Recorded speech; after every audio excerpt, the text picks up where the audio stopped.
ഏത് സ്ഥാപനത്തിൽ അധികാരം കിട്ടിയാലും തദ്ദേശ സ്ഥാപനം തന്നെ വേണമെന്നില്ല. സർവീസ് സഹകരണ ബാങ്കിൽ അധികാരം കിട്ടിയാലത്തെ അവസ്ഥ എന്താണ് എന്ന് നേരത്തെ ഇവിടെ വിശദീകരിച്ചു കഴിഞ്ഞു. മൂർക്കനാട് സർവീസ് സഹകരണ ബാങ്കിൽ നിന്ന് മുസ്ലിം ലീഗിന്റെ തന്നെ നേതാക്കന്മാർ കൊള്ളയടിച്ചത് ആരുടെ പണമാണ്? മാർക്സിസ്റ്റുകാരുടെ പണമല്ല, മുസ്ലിം ലീഗുകാരുടെ പണമാണ്. അത് വലിയ തോതിൽ ബിനാമി ഇടപാടുകളിൽ നിക്ഷേപിക്കുന്നതിന് വേണ്ടി തട്ടിയെടുത്തുകൊണ്ട് അതിന്റെ ഭാഗമായി ജോലിയടക്കം നഷ്ടപ്പെടുന്ന, അന്വേഷണം നടത്തപ്പെടുന്ന, ജയിലിൽ പോകേണ്ടി വരുന്ന സാഹചര്യം നമ്മുടെ പഞ്ചായത്തിലടക്കം ഉണ്ടായിട്ടുണ്ട്. അപ്പൊ ഇത് അവരുടെ കൂടപ്പിറപ്പാണ്. അഴിമതി എന്ന് പറയുന്നത് അവരുടെ കൂടപ്പിറപ്പാണ് എന്നുള്ള കാര്യത്തിൽ യാതൊരു തർക്കവുമില്ല. അങ്ങനെ കൂടിപ്പിറപ്പായി നിൽക്കുന്ന ആ അഴിമതി പുറത്തു വന്നപ്പോഴുള്ള ജാള്യതയിൽ നിന്ന് തടി തപ്പുന്നതിന് വേണ്ടിയാണ് ഇപ്പോൾ TP ഹാരിസ് എന്ന് പറയുന്ന ചെറുപ്പക്കാരനെ ബലിയാടാക്കിയിരിക്കുന്നത്. അപ്പൊ ഞങ്ങൾ ഈ പ്രതിഷേധ സദസ്സിൽ ഉയർത്തുന്ന കാര്യം എന്താ? ഞങ്ങൾ ഈ പ്രതിഷേധ സദസ്സിൽ ഉയർത്തുന്ന കാര്യം TP ഹാരിസിനെ ബലിയാടാക്കിക്കൊണ്ട് അദ്ദേഹത്തിന്റെ പേരിൽ മാത്രം കുറ്റം ചാർത്തിക്കൊണ്ട് ഇതിലെ മുസ്ലിം ലീഗിലെ വമ്പൻ സ്രാവുകൾ രക്ഷപ്പെടാൻ പാടില്ല. സമഗ്രമായ അന്വേഷണം നടത്തി ഇതിലെ മുഴുവൻ പ്രതികളെയും അറസ്റ്റ് ചെയ്യുകയും ശിക്ഷിക്കുകയും വേണം. തദ്ദേശ സ്വയംഭരണ സ്ഥാപനങ്ങളിൽ സമ്മിശ്രിതമായ ഭരണം ഉറപ്പുവരുത്തണം. ഇതാണ് ഞങ്ങളുടെ ഡിമാൻഡ്. ആ ഡിമാൻഡ് ഈ ജില്ലക്കകത്താകെ ഞങ്ങൾ വിശദീകരിക്കുകയാണ്. ആരോട്? ജനങ്ങളോട്. കാരണം ജനങ്ങളാണ് ഇത്തരം സ്ഥാപനങ്ങളെ തെരഞ്ഞെടുക്കുന്നത്. ഇപ്പൊ ഏതാണ്ട് 3 മാസം കഴിഞ്ഞിട്ടുണ്ടെങ്കിൽ തദ്ദേശ സ്വയംഭരണ സ്ഥാപനങ്ങളിലേക്കുള്ള തെരഞ്ഞെടുപ്പ് വരാൻ വേണ്ടി പോവുകയാണ്. തദ്ദേശ സ്വയംഭരണ സ്ഥാപനങ്ങളുടെ ഭരണം എങ്ങനെ നടത്തണം എന്നുള്ളതിന് ഇടതുപക്ഷത്തിന്, CPIM-ന് വ്യക്തമായ കാഴ്ചപ്പാടുണ്ട്. ഞാൻ ചോദിക്കട്ടെ കൂട്ടരെ, കഴിഞ്ഞ 10 വർഷമായി മൂർക്കനാട് ഗ്രാമപഞ്ചായത്തിൽ CPIM-ന്റെ നേതൃത്വത്തിലുള്ള ഭരണമാണ് നടത്തിക്കൊണ്ടിരിക്കുന്നത്. അതിന് മുൻപത്തെ തവണ 2 തവണകളിലായി CPIM ഈ പഞ്ചായത്തിൽ 10 വർഷം അധികാരത്തിൽ നിന്നുണ്ട്. ആകെ 20 വർഷമാണ് CPIM ഈ പഞ്ചായത്തിനകത്ത് അധികാരത്തിൽ വന്നിട്ടുള്ളത്. ശേഖരേട്ടൻ പ്രസിഡന്റായ കാലം, അദ്വൊക്കേറ്റ് അംസമാഷൻ പ്രസിഡന്റായ കാലം, രാജേട്ടൻ പ്രസിഡന്റായ കാലം, ഇപ്പൊ രശ്മി പ്രസിഡന്റായ കാലം. 4 തവണ 20 വർഷം. ഈ 20 വർഷക്കാലത്തിനിടയ്ക്ക് ഒരിക്കലെങ്കിലും ഒറ്റത്തവണയെങ്കിലും മൂർക്കനാട് ഗ്രാമപഞ്ചായത്ത് ഓഫീസിന്റെ മുന്നിലോ അല്ലെങ്കിൽ നമ്മുടെ നാട്ടിടവഴികളിലോ അങ്ങാടികളിലോ മുസ്ലിം ലീഗിന് CPIM അഴിമതി നടത്തിയിരിക്കുന്നു എന്ന് പറഞ്ഞുകൊണ്ട് 2 മുദ്രാവാക്യം പോലും വിളിക്കേണ്ട ഗതികേട് ഉണ്ടായിട്ടില്ല എന്ന് ഞങ്ങൾക്ക് ഉറപ്പിച്ചു പറയാൻ വേണ്ടി കഴിയും. കാരണം ഈ പഞ്ചായത്തിൽ CPIM-ന്റെ ഭരണകാലത്ത് അത്തരത്തിലൊരു അഴിമതിയും നടന്നിട്ടില്ല. പിന്നെന്താ ചെയ്തത്? സർക്കാരിൽ നിന്ന് ലഭിക്കുന്ന ഫണ്ട് മുഴുവൻ രാജ്യത്തെ ജനങ്ങളുടെ വികസന പ്രവർത്തനങ്ങൾക്ക് വേണ്ടി, ക്ഷേമ പ്രവർത്തനങ്ങൾക്ക് വേണ്ടി ഞങ്ങളുടെ കയ്യിലെ, ഞങ്ങളുടെ പോക്കറ്റിലെ പണമടക്കം ചിലവഴിച്ചുകൊണ്ട് യാത്രാബത്ത പോലും എഴുതിയെടുക്കാതെയാണ് വികസന പ്രവർത്തനങ്ങൾ CPIM-ന്റെ നേതാക്കന്മാർ, മെമ്പർമാർ ഈ നാട്ടിൽ നടത്തിയിട്ടുള്ളത്. അതുകൊണ്ട് മാതൃകാപരമായി പഞ്ചായത്തിനകത്ത് കാണുന്ന ഏത് വികസന പ്രവർത്തനം എടുത്ത് പരിശോധിച്ചാലും അത് CPIM-ന്റെ ഇടതുപക്ഷത്തിന്റെ ഭരണകാലത്താണ് എന്ന് നമുക്ക് കാണാൻ വേണ്ടി കഴിയും. നമ്മുടെ കമ്മ്യൂണിറ്റികൾ ഉൾപ്പെടെ ഏതൊരു പ്രവർത്തനം എടുത്ത് പരിശോധിച്ചാലും CPIM-ന്റെ ഭരണകാലത്താണ് ഈ പഞ്ചായത്തിനകത്ത് അഴിമതിരഹിതമായ നല്ല വികസനം നടന്നിട്ടുള്ള പ്രവർത്തന കാലഘട്ടം ഉണ്ടായിട്ടുള്ളത് കാണാൻ വേണ്ടി കഴിയും. ഞാനത് ഓരോന്നോരോന്നായി വിശദീകരിക്കുന്നില്ല. ഇത്തവണ CPIM അധികാരത്തിൽ വന്നതിന് ശേഷം 3 തവണയായി മുസ്ലിം ലീഗിന്റെ ചില ചെപ്പടി വിദ്യകൾ, പഞ്ചായത്ത് ഓഫീസിന് മുമ്പിൽ നടക്കേണ്ട ചില സമരങ്ങൾ, വികസനത്തിൽ പുറകോട്ട് പോകുന്ന പഞ്ചായത്താണെങ്കിൽ വികസന പ്രശ്നങ്ങളെ പിന്നെ വെച്ചുകൊണ്ടാണ് മുദ്രാവാക്യം വിളിക്കേണ്ടത്. അല്ല, മുസ്ലിം ലീഗ് നടത്തിയ പ്രതിഷേധ സംഗമങ്ങൾ, പ്രതിഷേധ പരിപാടികൾ എന്തിനു വേണ്ടിയാണ്? ഇപ്പൊ കഴിഞ്ഞ ഒരു പ്രതിഷേധ സംഘം ഉണ്ടായി സുംബ ഡാൻസിനെതിരെ. പഞ്ചായത്തിന്റെ മുമ്പിൽ പ്രതിഷേധിക്കുന്നത് സുംബ ഡാൻസിനെതിരെയാണ്. അത്ര ഗതികേടിലാണ് മുസ്ലിം ലീഗിന്റെ രാഷ്ട്രീയ നേതൃത്വം നമ്മുടെ പഞ്ചായത്തിൽ. സുംബ ഡാൻസ് പറഞ്ഞുകൊണ്ടാണ് പ്രതിഷേധിച്ചത്, അല്ലാതെ വികസനമില്ല എന്ന് പറഞ്ഞുകൊണ്ടല്ല. ഇന്നലെയും മിനിയാന്നുമായി ഒരു വീഡിയോ പ്രചരിക്കുന്നുണ്ട്. ഇതുവരെ ഫലപ്രദമായ രീതിയിലുള്ള ഒരു കാര്യവും ചൂണ്ടിക്കാണിക്കാൻ കഴിയാത്തത് കൊണ്ട്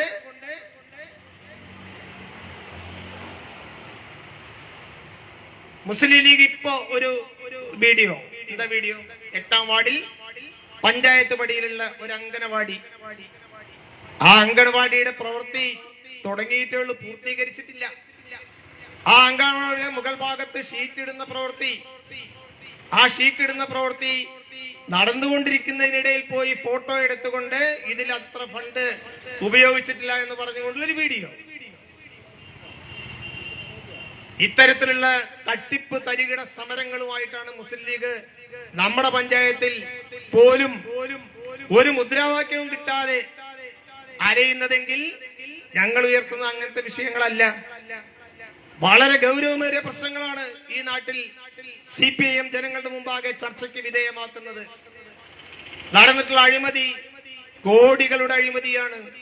ഈ കാര്യത്തിൽ മാത്രമല്ല, നേരത്തെ ഇവിടെ സൂചിപ്പിച്ച പല കാര്യങ്ങളിലും നടന്നിട്ടുള്ള അഴിമതി, ആ അഴിമതി ഇന്ന് മുസ്ലിം ലീഗിന്റെ അണികൾ പോലും വിശ്വസിക്കാത്ത സാഹചര്യത്തിലേക്ക് എത്തിച്ചിരിക്കുകയാണ്. ഏത് വിധേനയും ഭരണം പിടിക്കണം എന്നാണ് പറയുന്നത്.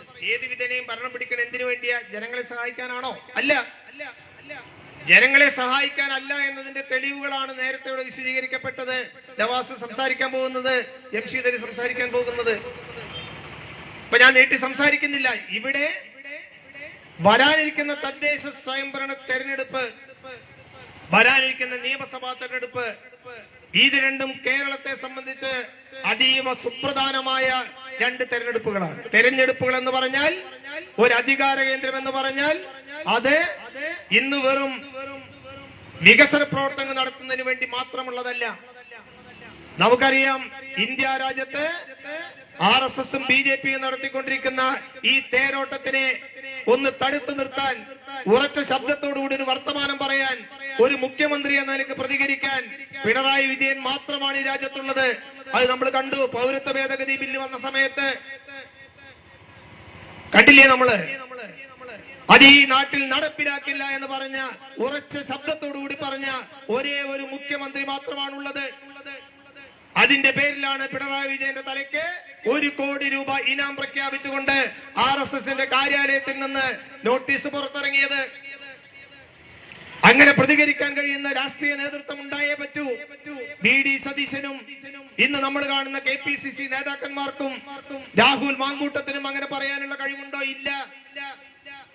അപ്പൊ മുസ്ലിം ലീഗിലെ സാധാരണക്കാർ ഉൾപ്പെടെയുള്ള ആളുകൾ ഈ രാഷ്ട്രീയ പ്രവർത്തനം, തദ്ദേശ സ്വയംഭരണ സ്ഥാപനങ്ങളിലേക്കുള്ള തെരഞ്ഞെടുപ്പ്, നിയമസഭാ തെരഞ്ഞെടുപ്പ് തുടങ്ങിയവയെ വെറും അധികാര സ്ഥാനം കൈക്കലാക്കാനുള്ള അവസരമായി മാത്രം കണ്ടാൽ പോരെ. ഇന്ന് കാലം മാറിയിരിക്കുന്നു.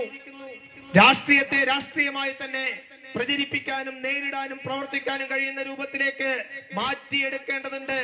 അല്ലാതെ 4 വോട്ട് ചേർത്തുകൊണ്ട് എങ്ങനെയെങ്കിലും ഒരു സീറ്റ് കിട്ടുമോ, ഒരു വാർഡ് കിട്ടുമോ, ഒരു പഞ്ചായത്ത് കിട്ടുമോ എന്ന് നോക്കേണ്ട കാലഘട്ടമല്ല ഇത് എന്നുള്ളതാണ് മുസ്ലിം ലീഗിനെ സ്നേഹബുദ്ധിയാ ഞങ്ങൾ ഉപദേശിക്കുന്നത്. ഇത് വെറും ഒരു തെരഞ്ഞെടുപ്പ്, ആരെങ്കിലും ഒരാൾ ജയിക്കുക, ഒരാൾ മെമ്പർ ആവുക, ഒരാൾ പ്രസിഡന്റ് ആവുക, അതല്ല ഇന്ന നാടിന്റെ സ്ഥിതി. വളരെ ഗൗരവമേറിയ സാഹചര്യങ്ങളിലൂടെ കടന്നു പോകുന്ന നമ്മുടെ നാട്ടിലെ ഓരോ തെരഞ്ഞെടുപ്പും, അത് സ്കൂൾ പാർലമെന്റ് തെരഞ്ഞെടുപ്പാവട്ടെ, കലാലയത്തിലേക്കുള്ള തെരഞ്ഞെടുപ്പാവട്ടെ, യൂണിവേഴ്സിറ്റി യൂണിയൻ തെരഞ്ഞെടുപ്പാവട്ടെ, എല്ലാം ഇന്ന് പ്രധാനമാണ്. എന്താ കാരണം? നമ്മുടെ യൂണിവേഴ്സിറ്റികളെ, നമ്മുടെ കലാലയങ്ങളെയൊക്കെ RSS വൽക്കരിച്ചുകൊണ്ടിരിക്കുകയാണ്, വർഗീയവൽക്കരിച്ചുകൊണ്ടിരിക്കുകയാണ്. അപ്പൊ അവിടുത്തെ തെരഞ്ഞെടുപ്പ് പ്രധാനമല്ലേ? സുപ്രധാനമാണ്. എന്താ സംശയം?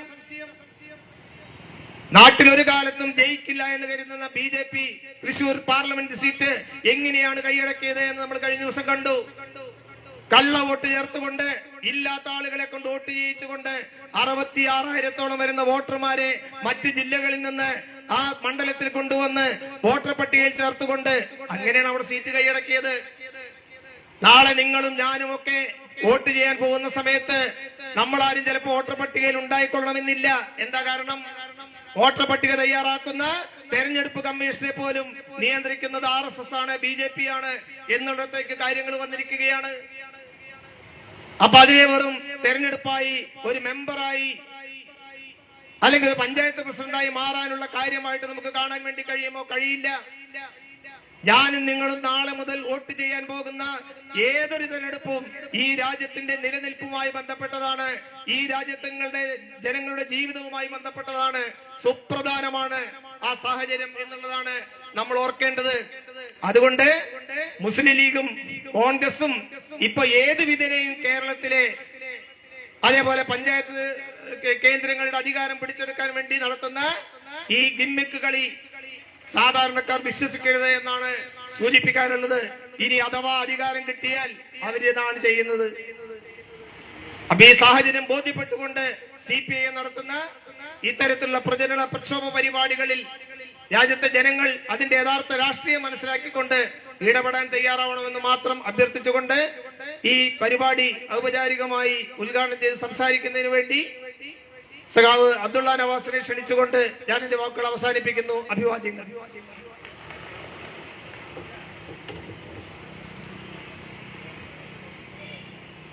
ഈ പ്രതിഷേധ പൊതുയോഗത്തിന്റെ അധ്യക്ഷൻ CPIM മങ്കട ഏരിയ കമ്മിറ്റി അംഗവും മൂർക്കനാട് തെരഞ്ഞെടുപ്പ് കമ്മിറ്റി സെക്രട്ടറിയുമായ സഖാവ് മുരളി മാഷ്, വേദിയിലിരിക്കുന്ന അദ്വാക്കാർ, panchayat president Rashmi, party local സെക്രട്ടറിമാർ ഉൾപ്പെടെയുള്ള ബഹുമാന്യരെ, പ്രിയപ്പെട്ട സഹോദരി സഹോദരങ്ങളെ, അല്പസമയത്തിനകം ഈ പൊതുയോഗത്തിലെ മുഖ്യ പ്രാസംഗികൻ സഖാവ് ജംഷീദ് അലി ഇവിടെ എത്തിച്ചേരും. യുവ പ്രഭാഷകനും എഴുത്തുകാരനും ആയ സഖാവ് ജംഷീദ് അലി മറ്റൊരു പരിപാടിയിൽ ഒരു പ്രഭാഷണം കഴിഞ്ഞ് യാത്രയിലാണ്. അല്പസമയത്തിനകം എത്തിച്ചേരുമെന്ന് അറിയിച്ചിട്ടുണ്ട്. ഈ പ്രതിഷേധ പ്രകടനത്തിലും പൊതുയോഗത്തിലും CPIM മുന്നോട്ട് വെച്ച പ്രധാനപ്പെട്ട ആശയങ്ങൾ സഖാവ് നൗഫലും മുരളിമാഷും ഇവിടെ ഹ്രസ്വമായ വാക്കുകളിലാണെങ്കിലും വിവരിച്ചു കഴിഞ്ഞിട്ടുണ്ട്. കഴിഞ്ഞ കുറച്ചു കാലമായി പുറത്തു വരുന്ന വാർത്തകളെല്ലാം മുസ്ലിം ലീഗിന്റെ അധികാര സ്ഥാനങ്ങൾ ഉപയോഗിച്ചുകൊണ്ടുള്ള അഴിമതിയെക്കുറിച്ചാണ്. ഇതൊരു തുടർക്കഥയായി മാറിക്കൊണ്ടിരിക്കുകയാണ്. ഇക്കഴിഞ്ഞ ദിവസം പ്രവാസിയും പ്രവാസ ലോകത്തെക്കുറിച്ച് ദീർഘമായി എഴുതുകയും ചെയ്ത പുരോഗമന കലാസാഹിത്യ സംഘത്തിന്റെ ജില്ലാ സെക്രട്ടറി കൂടിയായ സഖാവ് അസീസ് തൂവൂർ അദ്ദേഹത്തിന്റെ ഫേസ്ബുക്കിൽ ഒരു കുറിപ്പ് എഴുതുകയുണ്ടായി. ആ കുറിപ്പിൽ അദ്ദേഹം വിവരിക്കുന്നത് നമ്മുടെ നാട്ടിലും നമ്മുടെ പശ്ചിമഘട്ടത്തിലെ മലനിരകളിലും കാണുന്ന കരടികളെ പോലെയല്ല ധ്രുവമേഖലയിൽ ജീവിക്കുന്ന ഹിമക്കരടികൾ. ഹിമക്കരടികളുടെ പ്രത്യേകത ചില പ്രത്യേക ഘട്ടങ്ങളിൽ അവർ സ്വന്തം കുഞ്ഞുങ്ങളെ തന്നെ ഭക്ഷിക്കുമെന്നാണ് പഠനങ്ങൾ തെളിയിക്കുന്നത്. സ്വന്തം കുഞ്ഞുങ്ങളെ ഭക്ഷിക്കുന്ന ജീവിയാണ് ഹിമക്കരടികൾ. മലപ്പുറം ജില്ലയിലെ ഇന്ത്യൻ യൂണിയൻ മുസ്ലിം ലീഗും ഏതാണ്ട് സ്വന്തം കുഞ്ഞുങ്ങളെ ഭക്ഷിക്കുന്ന ഹിമക്കരടികളുടെ സ്വഭാവത്തിലേക്ക് പതിയെ പതിയെ മാറിക്കൊണ്ടിരിക്കുന്നു എന്നുള്ളതാണ് ഏറ്റവും അവസാനം പുറത്തു വന്ന വാർത്തകളിൽ നിന്ന് നമുക്ക് മനസ്സിലാകുന്നത്. ഇന്ന് പുറത്തു വന്ന വാർത്ത മലപ്പുറം ജില്ലയിലെ മുസ്ലിം ലീഗിന്റെ ജില്ലാ നേതാവും ജില്ലാ പഞ്ചായത്ത് വൈസ് പ്രസിഡന്റുമായ ഇസ്മായിൽ മൂത്തേട മുസ്ലിം ലീഗിന്റെ തന്നെ മറ്റൊരു പ്രവർത്തകൻ, ആ പ്രവർത്തകന്റെ ഭൂമി കൃത്രിമമായി ലേലത്തിൽ പിടിച്ചെടുത്ത് പ്രമാണങ്ങൾ തിരുത്തിയതിനെതിരെ ആഭ്യന്തര വകുപ്പിന് പരാതി കൊടുത്തതിന്റെ ഭാഗമായി പരാതി കൊടുത്തയാളെ പുറത്താക്കി എന്നുള്ളതാണ്. ഇപ്പൊ ലീഗില് ചെയ്തുകൊണ്ടിരിക്കുന്നത് അഴിമതി നടത്തിയവരെ പുറത്താക്കല്ല. അങ്ങനെ പുറത്താക്കുകയാണെങ്കിൽ നേരം വെളുത്ത് മൂന്തിയാവോളം അതിനുവേണ്ടി കമ്മിറ്റി കൂടാനേ സമയമുള്ളൂ. അതുകൊണ്ടോ ലീഗിന്റെ എല്ലാ കെട്ടുപാടുകളും സമ്മർദ്ദങ്ങളും ഭീഷണിയും എല്ലാം മറികടന്ന് ആരെങ്കിലും പരാതി കൊടുത്തു കഴിഞ്ഞാൽ പത്രവാർത്തയിലൂടെ അവരെ പുറത്താക്കും. ചന്ദ്രികയിൽ ഒരു പ്രത്യേക കോളം തുടങ്ങിയിരിക്കുകയാണ്. ലീഗിന്റെ അഴിമതിക്കെതിരെ പരാതി പറയുന്നവരെ പുറത്താക്കുന്നത് ഇവിടെയായിരിക്കും അറിയിപ്പ്. ലീഗിന്റെ മുഖപത്രമായ ചന്ദ്രികയുടെ 2-ാം പേജിൽ 3-ാം കോളം ഒഴിച്ചിട്ടിരിക്കുകയാണ്. എന്തിനു വേണ്ടി? ലീഗിലെ അഴിമതിക്കെതിരെ പരാതി കൊടുത്തവരെ പുറത്താക്കിയ വാർത്ത കൊടുക്കാൻ. ഇതാണ് ഇപ്പൊ ലീഗ് ചെയ്തുകൊണ്ടിരിക്കുന്നത്. ഇതാണ് അസീസ് തൂർ ചൂണ്ടിക്കാണിച്ചത്. നോക്കൂ നിങ്ങൾ, നമ്മുടെ നാട്ടിൽ ഇത്ര വലിയ അഴിമതി നടന്നതിനെ കുറിച്ച് നമ്മുടെ സമൂഹം അതിന്റെ ആഴത്തിലും പരപ്പിലും ചർച്ച ചെയ്തിട്ടുണ്ട്. നമ്മുടെ മുന്നിൽ വലിയ അനുഭവങ്ങളുണ്ടല്ലോ. പ്രളയകാലത്തോ കോവിഡ് കാലത്തോ ആലപ്പുഴയിലെ കമ്മ്യൂണിസ്റ്റ് പാർട്ടിയുടെ ഒരു പ്രവർത്തകൻ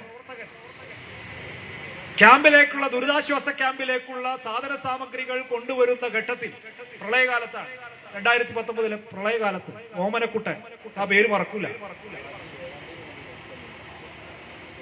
പണം കൊടുക്കാനില്ലാത്തതിന്റെ ഭാഗമായി, ഓട്ടോറിക്ഷ പണം കൊടുക്കാനില്ലാത്തതിന്റെ ഭാഗമായി ക്യാമ്പിൽ നിന്ന് ആളുകളെ കയ്യിൽ നിന്ന് 1-2 രൂപ വാങ്ങിയത്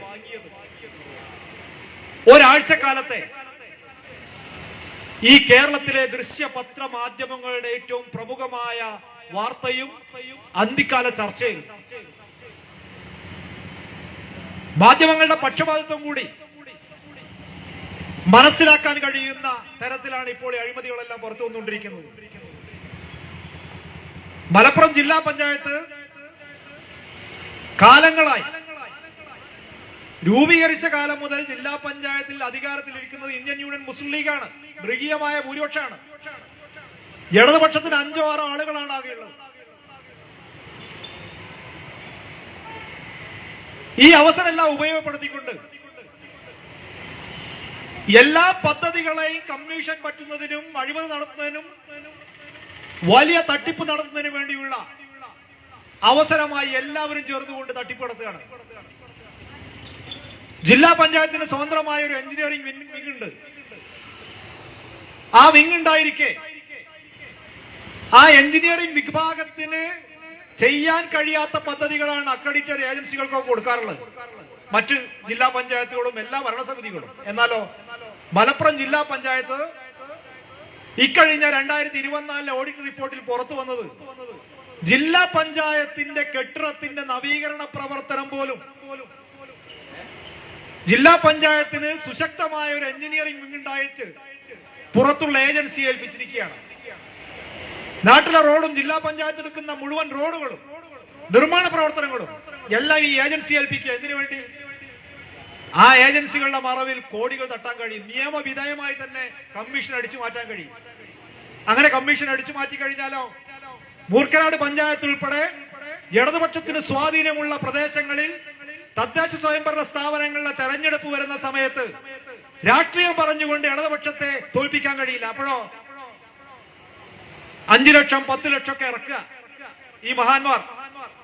എന്നിട്ട് ജനങ്ങളുടെ ജനാധിപത്യ ബോധത്തെ വിലക്കെടുക്കാൻ ശ്രമിക്കുക.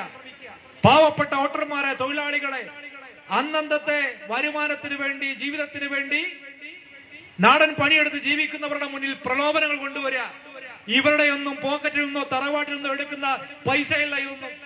ഇതെല്ലാം ഈ രൂപത്തിലേക്കുള്ള അഴിമതി നടത്തിക്കൊണ്ട് അത് സമാഹരിച്ചുകൊണ്ട് പഞ്ചായത്തും തദ്ദേശ സ്വയംഭരണ സ്ഥാപനങ്ങളും പിടിച്ചെടുക്കുന്നതിന് വേണ്ടി ഉപയോഗിക്കുകയാണ്. അത് കാലങ്ങളായി നടക്കുകയാണ്. ജില്ലാ പഞ്ചായത്തിന്റെ ഓരോ ഘട്ടത്തിലുമുള്ള ഓഡിറ്റ് റിപ്പോർട്ടിൽ കോടിക്കണക്കിന് അഴിമതിയുടെ വാർത്തകളാണ് പുറത്തു വന്നുകൊണ്ടിരിക്കുന്നത്. അതൊരു ഭാഗത്ത് നിൽക്കുകയാണ്. അപ്പോഴാണ് പുതിയ തട്ടിപ്പിന്റെ ഗവേഷണവും അതിനുമായുള്ള പരിപാടി നടക്കുന്നത്. നമ്മുടെ നാട്ടിൽ ധാരാളം തട്ടിപ്പുകൾ നടക്കാറുണ്ട്. പണം ഇരട്ടിപ്പ് സംഘങ്ങളുണ്ട്. 1 ലക്ഷം ഉറുപ്പ്യ എടുത്തു കഴിഞ്ഞാൽ 10,000 ഉറുപ്പ്യ മാസം തരും എന്ന് പറയും. അങ്ങനെ ആദ്യ മാസം, 2-ാമത്തെ മാസം, 3-ാമത്തെ മാസം 10,000 ഉറുപ്പ്യ കൊടുക്കും. അപ്പോ 70,000 ഉറുപ്പ്യ അപ്പോഴും ബാക്കിയാണ്. 1 ലക്ഷം രൂപ വീതം 100 കണക്കിന് ആളുകൾ ഇത് വാങ്ങിയിട്ടുണ്ടാവും. പിന്നെ ഇയാളെ തല കാണൂല. നൂറും അമീനും അമീറും ഒക്കെ ആയിട്ട് കുറെ ആൾക്കാരുണ്ട്. മൂലന്മാരും തലകെട്ടൊക്കെ ആയിട്ട് നടന്നവരുണ്ട്. അവർക്കെതിരെ ഇങ്ങനെ CPIM പ്രതിഷേധം സംഘടിപ്പിക്കുകയോ അതിന്റെ ആവശ്യമില്ല. അത് നിയമപരമായി കൈകാര്യം ചെയ്താൽ മതി. പലതരം തട്ടിപ്പ് അങ്ങനെ നാട്ടിൽ നടക്കാറുണ്ട്. പക്ഷേ ഭരണഘടന തൊട്ട് സത്യപ്രതിജ്ഞ ചെയ്ത് ഇന്ത്യൻ ഭരണഘടന സംരക്ഷിക്കാനും ഇന്ത്യൻ ഭരണഘടന നടപ്പിലാക്കാനുമാണ് ജനപ്രതിനിധികളെ തെരഞ്ഞെടുക്കുന്നത്. ആ ജനപ്രതിനിധികളുടെ പണി വിശ്വാസ്യത ഉറപ്പുവരുത്തുക എന്നുള്ള, സുതാര്യമായി ഭരണം നടത്തുക എന്നുള്ളതാണ്.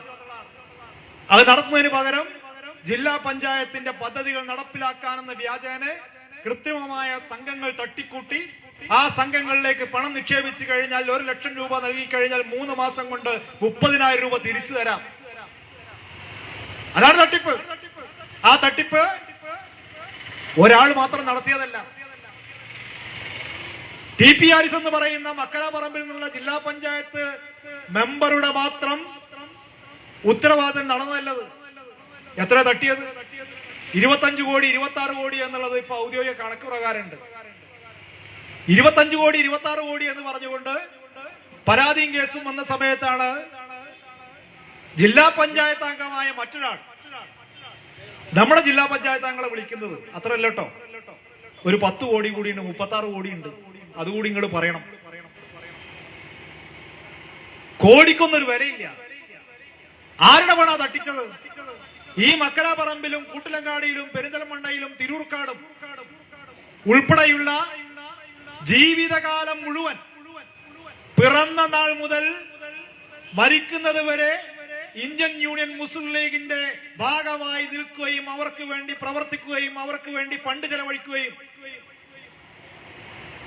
അവർക്ക് വേണ്ടി പ്രാർത്ഥിക്കുകയും ഒക്കെ ചെയ്യുക എന്നുള്ളത് ഇബാദത്തിന്റെ ഭാഗമാണ് എന്ന് തെറ്റിദ്ധരിച്ച പാവപ്പെട്ട മുസ്ലിം ലീഗിന്റെ പ്രവർത്തകരും നേതാക്കന്മാരാ, ചെറിയ കച്ചവടക്കാർ, പ്രവാസികൾ, ഇടത്തരക്കാർ, അവരുടെ പണമാണ്.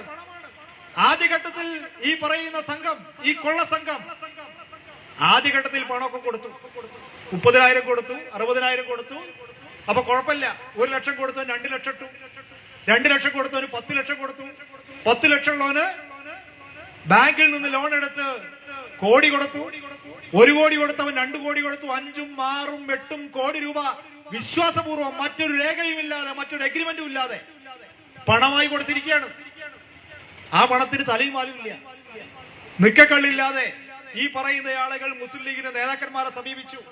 ഞങ്ങൾ വസ്തുതാവിരുദ്ധമായൊന്നും പറയുന്നില്ല. ഈ പരാതിക്കാർ അവരുടെ സങ്കടം സഹിക്കവയ്യാതെ മുട്ടിയ വാതിലുകളിൽ നിന്നെല്ലാം ശരിയായ പ്രതികരണങ്ങൾ ലഭിക്കാത്തതിന്റെ ഭാഗമായി CPIM-ന്റെ മംഗള ഏരിയ കമ്മിറ്റിയുടെ സെക്രട്ടറി സഖാവ് മോഹൻ മാഷക്കാണ് ഒരു ദിവസം വന്നിട്ട് ഞങ്ങൾക്ക് ചില കാര്യങ്ങൾ പറയാനുണ്ട്. അപ്പോഴാണ് കാര്യങ്ങൾ പുറത്തു വന്നത്. കോടികളാണ് പറ്റിച്ചത്. PK കുഞ്ഞാലിക്കുട്ടി സാഹിബിനെ കണ്ടു. പാണക്കാട് കുടുംബത്തിലെ ചെറുതും വലുതുമായി ഇപ്പോഴുള്ള തങ്ങന്മാരെ മുഴുവൻ കണ്ടു. മങ്കട MLA ആയ മഞ്ഞളാംകുഴി അലിയെ കണ്ടു. അവസാന പ്രതീക്ഷയായ മഞ്ഞളാംകുഴി അലിയും കൈവട്ടതിന്റെ ഭാഗമായിട്ടാണ് മാഷേ, സഖാവെ, നിങ്ങളുടെ അടുത്തേക്ക് വന്നിരിക്കുന്നത്. ഞങ്ങൾക്ക് എന്തെങ്കിലും ചെയ്തു തരണം. പല കാര്യങ്ങൾക്ക് നീക്കിവെച്ച പണം, ബാങ്കിൽ നിന്ന് ഓടിയായി എടുത്തത്, വ്യവസായ സംരംഭങ്ങൾക്ക് കൊടുക്കാനുള്ളത്, വിവാഹ കാര്യങ്ങൾക്ക് വേണ്ടി, കുട്ടികളുടെ പഠനത്തിനും വിവാഹത്തിനും വേണ്ടി നീക്കിവെച്ച പണം, എന്തിനേറെ മദ്രസ കമ്മിറ്റിയുടെ പണം, മഹല്ല് കമ്മിറ്റിയുടെ പണം, ഇതെല്ലാം സമാഹരിച്ചിട്ടാണ് ഈ വലിയ തട്ടിപ്പ് നടത്തിയത്. ഏതെല്ലാം പദ്ധതികളുടെ പേരിൽ? ജില്ലാ പഞ്ചായത്തിന്റെ വിവിധ പദ്ധതികൾ, ഉള്ളതും ഇല്ലാത്തതുമായ പദ്ധതികൾ. ആ പദ്ധതികൾക്കുള്ള പണം വിശ്വാസം നേടുന്നതിന് വേണ്ടി പഞ്ചായത്ത് സെക്രട്ടറിയുടെയും ജില്ലാ പഞ്ചായത്ത് പ്രസിഡന്റിന്റെയും സാന്നിധ്യത്തിൽ ജില്ലാ പഞ്ചായത്തിന്റെ ഫ്രണ്ട് ഓഫീസിൽ വെച്ചുകൊണ്ട് പണം കൈമാറി. ഇതാ പരാതി. ഇത് ഞങ്ങൾ പറഞ്ഞതല്ലല്ലോ, ലീഗിന്റെ പരാതിയിലാണ്. ലീഗിന്റെ പ്രവർത്തകരുടെ, ലീഗിന്റെ അംഗങ്ങളുടെ, ലീഗ് ഭാരവാഹികളുടെ, കാലാകാലങ്ങളായി ലീഗായി പ്രവർത്തിക്കുന്നവരുടെ പരാതിയുടെ അടിസ്ഥാനത്തിൽ മലപ്പുറം പോലീസ് കേസെടുക്കുകയും ആ കേസിന്റെ അടിസ്ഥാനത്തിൽ വിദേശത്ത് കടക്കാവുന്ന പ്രതിയെ ബോംബെയിൽ പിടിച്ചെടുത്ത്. നോക്കൂ, നിങ്ങളൊരു ജില്ലാ പഞ്ചായത്ത് അംഗം, ഒരു സ്കൂൾ അധ്യാപകൻ, LP സ്കൂൾ അധ്യാപകനായ ജില്ലാ പഞ്ചായത്ത് അംഗമായ MSF-ന്റെ ജില്ലാ പ്രസിഡന്റായ, ജില്ലാ ഭാരവാഹിയായ, ഇപ്പോൾ യൂത്ത് ലീഗിന്റെ ജില്ലാ ഉപഭാരവാഹി ഒരാൾ. ആ ആൾ കഴിഞ്ഞ 15-16 ദിവസമായി റിമാൻഡിൽ ജയിലിലാണ് കഴിയുന്നത്. ക്രൈംബ്രാഞ്ച് കസ്റ്റഡിയിൽ ആവശ്യപ്പെട്ടിട്ടുണ്ട്, തെളിവുകളും മറ്റു കാര്യങ്ങളും എടുക്കുന്നതിന് വേണ്ടി. ലീഗ് എന്താ ചെയ്തത്? ലീഗ് ചെയ്തത് അദ്ദേഹത്തിന്റെ ലീഗിലെ മെമ്പർഷിപ്പ് തൽക്കാലത്തേക്ക് രാജിവെപ്പിച്ചു. ജില്ലാ പഞ്ചായത്ത് അംഗത്വം രാജിവെപ്പിക്കാൻ ധൈര്യമുണ്ടോ? കൊടിയ സമ്മർദ്ദം ഉണ്ടെങ്കിൽ ഉണ്ടാവും. അദ്ദേഹത്തിലേക്ക് മാത്രം ഒതുങ്ങുന്നതാണോ? അദ്ദേഹവുമായി സ്വകാര്യ സംഭാഷണം നടത്തിയ ഈ പരാതിക്കാരെല്ലാം പറഞ്ഞത് ഈ പണം മുഴുവൻ എനിക്കല്ല വന്നിട്ടുള്ളത്, ഞാനിത് തട്ടിക്കൂട്ടിയതിന്റെ ഒരു കോർഡിനേറ്റർ മാത്രമേ ഉള്ളൂ, എന്റെ കയ്യിൽ നിന്നും കുറെ പണം ചെലവഴിച്ചിട്ടുണ്ട്. പക്ഷേ എനിക്ക് വേണ്ടി മാത്രമല്ല, ജില്ലാ പഞ്ചായത്ത് പ്രസിഡന്റും ജില്ലാ പഞ്ചായത്ത് വൈസ് പ്രസിഡന്റും എല്ലാം ഇതിലെ കക്ഷികളും ഇതിലെ പണം വിഭജിച്ചെടുത്തവരുമാണ് എന്നുള്ളത് സ്വകാര്യ സംഭാഷണത്തിൽ പറയാൻ ടി.പി. ഹാരിസ് തയ്യാറായി എന്നുള്ളതാണ് ഈ പരാതിക്കാർ പറയുന്നത്. നമ്മുടെ ഇവിടെ ഒരു ബാങ്ക് ഉണ്ടല്ലോ, സർവീസ് സഹകരണ ബാങ്ക്, ഒരൊറ്റ ബ്രാഞ്ചേ ഉള്ളൂ, അതിലപ്പുറത്തേക്ക് അത് വികസിച്ചിട്ടില്ല. അതിനാണല്ലോ വലിയ അഴിമതി നടന്നത്, കോടിക്കണക്കിന് രൂപയുടെ അഴിമതി നടന്നത്. എത്ര പേർക്കറിയാം മലപ്പുറം ജില്ലാ പഞ്ചായത്ത് പ്രസിഡന്റിന്റെ ഭർത്താവ് ഒരു ബാങ്കിൽ കൃത്രിമം കാണിച്ച് പണസമാഹാരം നടത്തിയതിന്റെ ഭാഗമായി പെരിന്തൽമണ്ണ സബ് ജയിൽ കടന്നിട്ടുണ്ട് എന്നുള്ളത് നമ്മളെ മാധ്യമങ്ങൾ വാർത്തയായിരുന്നു. എങ്ങനെയാ പണമെല്ലാം തിരിച്ചടച്ചത്? മുഴുവൻ സമയ പ്രവർത്തകയായ ജില്ലാ പഞ്ചായത്ത് പ്രസിഡന്റിന് എങ്ങനെയാണ് ഇതിന് തിരിച്ചടക്കൽ ശേഷി ഉണ്ടായത്? എവിടുന്ന് കിട്ടിയ പണമാണത്?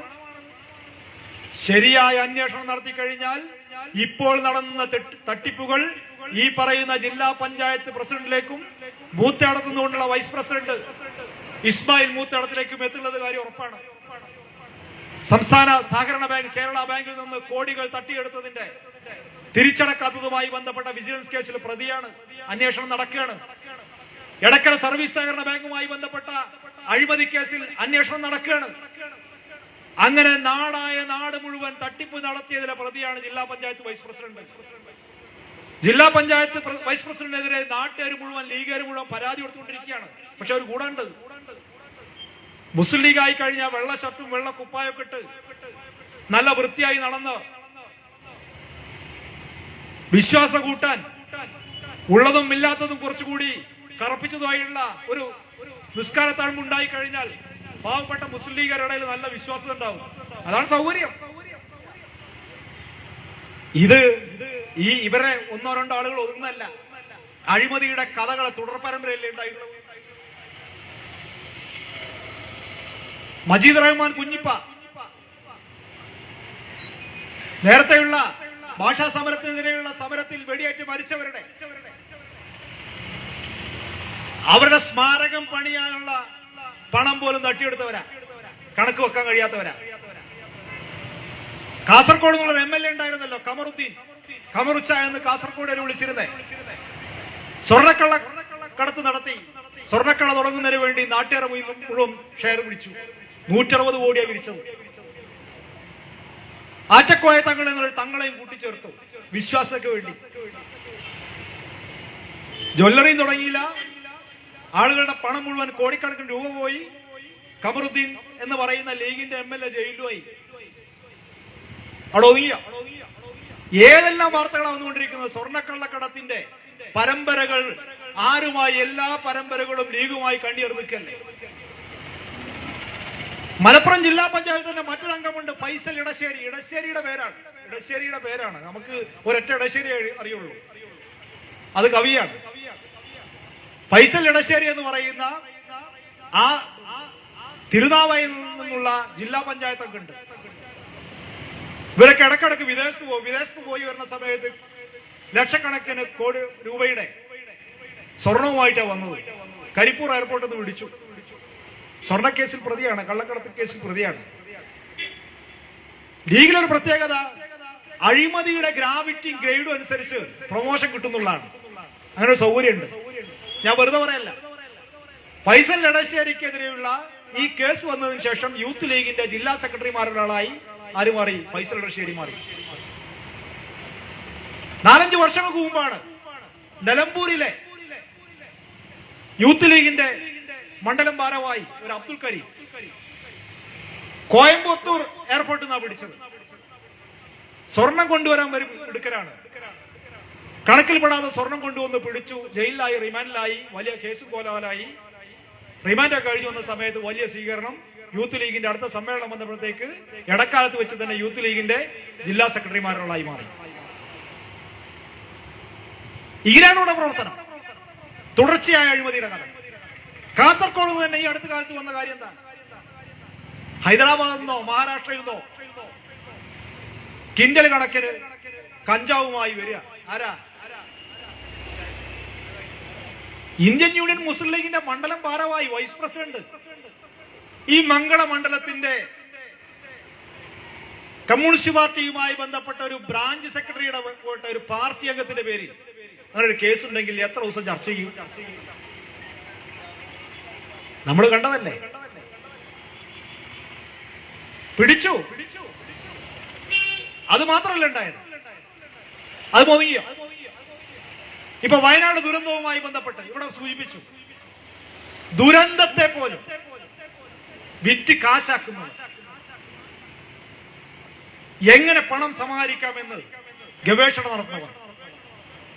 ഓർമ്മയുണ്ടല്ലോ, വയനാട് മുണ്ടക്കൈ ചൂരൽമല ദുരന്തം ഉണ്ടായ സമയത്ത് കൈമൈ മറന്ന് ഡിവൈഎഫ്ഐ പ്രവർത്തകർ ഉൾപ്പെടെയുള്ളവർ വലിയ തോതിൽ ധനസമാഹരണം നടത്തി ആക്രി വിറ്റും. ഇവിടെ നോബൽ സൂചിപ്പിച്ചു 20 കോടി രൂപയാണ് ചെറുപ്പക്കാർ സ്വന്തം ഒരു ദിവസത്തെ അധ്വാനം, 2 ദിവസത്തെ അധ്വാനം ഉൾപ്പെടെ ചെലവഴിച്ചുകൊണ്ട് 20 കോടി രൂപ സമാഹരിച്ച് മുഖ്യമന്ത്രിയുടെ ദുരിതാശ്വാസ നിധിയിലേക്ക് അടച്ചു. ഡിവൈഎഫ്ഐ പ്രഖ്യാപിച്ചത് 25 വീടാ, യൂത്ത് കോൺഗ്രസ് പ്രഖ്യാപിച്ചത് 30 വീടാ, യൂണിയൻ ലീഗ് പ്രഖ്യാപിച്ചത് 100 വീടാ, രാഹുൽ ഗാന്ധി പ്രഖ്യാപിച്ചത് 100 വീടാ, 230 വീട്. ആ വീട് നിർമ്മിക്കുന്നതിന് വേണ്ടിയുള്ള സ്ഥലം വാങ്ങിയതുമായി ബന്ധപ്പെട്ട് പുതിയ അഴിമതി വന്നിരിക്കുകയാണ്. മുഖ്യമന്ത്രിയുടെ ദുരിതാശ്വാസ നിധി സുതാര്യമല്ല, അതുകൊണ്ട് ഞങ്ങളൊരു ആപ്പ് ഉണ്ടാക്കുന്ന പറഞ്ഞു. ആപ്പ് ഉണ്ടാക്കി ആളുകളെല്ലാം അതിൽ പണം കൊടുത്തു. ഇത്രയേറെ തട്ടിപ്പ് നടത്തി കഴിഞ്ഞാലും ലീഗിനെ വിശ്വസിക്കാനുള്ള ഒരു സമൂഹം ഇവിടെ ഉണ്ട്. ആ സാധ്യത ഉപയോഗപ്പെടുത്തിക്കൊണ്ട് പ്രവാസികളും നാട്ടുകാരെല്ലാം കൂടി വലിയ തോതിൽ പണം സമാഹരിച്ചു. ഇപ്പൊ ആപ്പന്നെ മൊബൈലിൽ നിന്ന് അപ്രത്യക്ഷമായി. ആപ്പുമില്ല, ഒരു കോപ്പുമില്ല. സ്ഥലത്തിന് തോട്ടഭൂമിയാണ്, 11 ഏക്കർ സ്ഥലം വാങ്ങി. ആരുടെ ഭൂമി? ലീഗിന്റെ സമുന്നതനായ നേതാവിന്റെ ഭൂമി. ആരുടെ പേരിൽ വാങ്ങി? ലീഗിന്റെ സംസ്ഥാന അധ്യക്ഷൻ പാണക്കാട് തങ്ങളുടെ പേരിൽ വാങ്ങി. തോട്ടഭൂമിയിൽ വീട് വെക്കാൻ കഴിയില്ല എന്നറിയാം. വാങ്ങിയതിനു ശേഷം അത് തരം മാറ്റി, ഉദ്യോഗസ്ഥരെ തരം മാറ്റി. അതുമായി ബന്ധപ്പെട്ട കേസ് നടക്കുക. ഏതാണ്ട് ഈ ദുരിതാശ്വാസ നിധിയിൽ നിന്ന് പണമെടുത്ത് വീടും സെറ്റിൽമെന്റും ടൗൺഷിപ്പിന്റെ ഭാഗമായി മാറേണ്ടതില്ലാത്ത 100 കുടുംബങ്ങളുണ്ട്. അവർക്ക് 15 ലക്ഷം രൂപ വീതം കൊടുത്തു കഴിഞ്ഞു. മറ്റുള്ളവർക്ക് മാതൃകാപരമായ ഭവന പദ്ധതി ടൗൺഷിപ്പിൽ കൂടെ തുടങ്ങാണ്. കൽപ്പറ്റ നഗരത്തോട് ചേർന്നിട്ടാണ്. എന്നാൽ ലീഗ് പറഞ്ഞത് വല്ല വീട് വെച്ചു കൊടുത്തോ, ആ പണവും തട്ടിച്ചു. യൂത്ത് കോൺഗ്രസ് എല്ലാ മണ്ഡലത്തിൽ നിന്നും ചുരുങ്ങിയത് 2 ലക്ഷം മുതൽ 5 ലക്ഷം രൂപ വരെ സമാഹരിച്ചു എന്നാ പറഞ്ഞത്. ആ പണത്തിന്റെ കൈയും കണക്കുണ്ടോ? അതിന് നേതാവിനെ കുറിച്ചുള്ള പുതിയ വാർത്തകളാണ് പുറത്തു വന്നുകൊണ്ടിരിക്കുന്നത്. ഇത്തരം ഒരു സദസ്സിൽ പറയാൻ കഴിയും.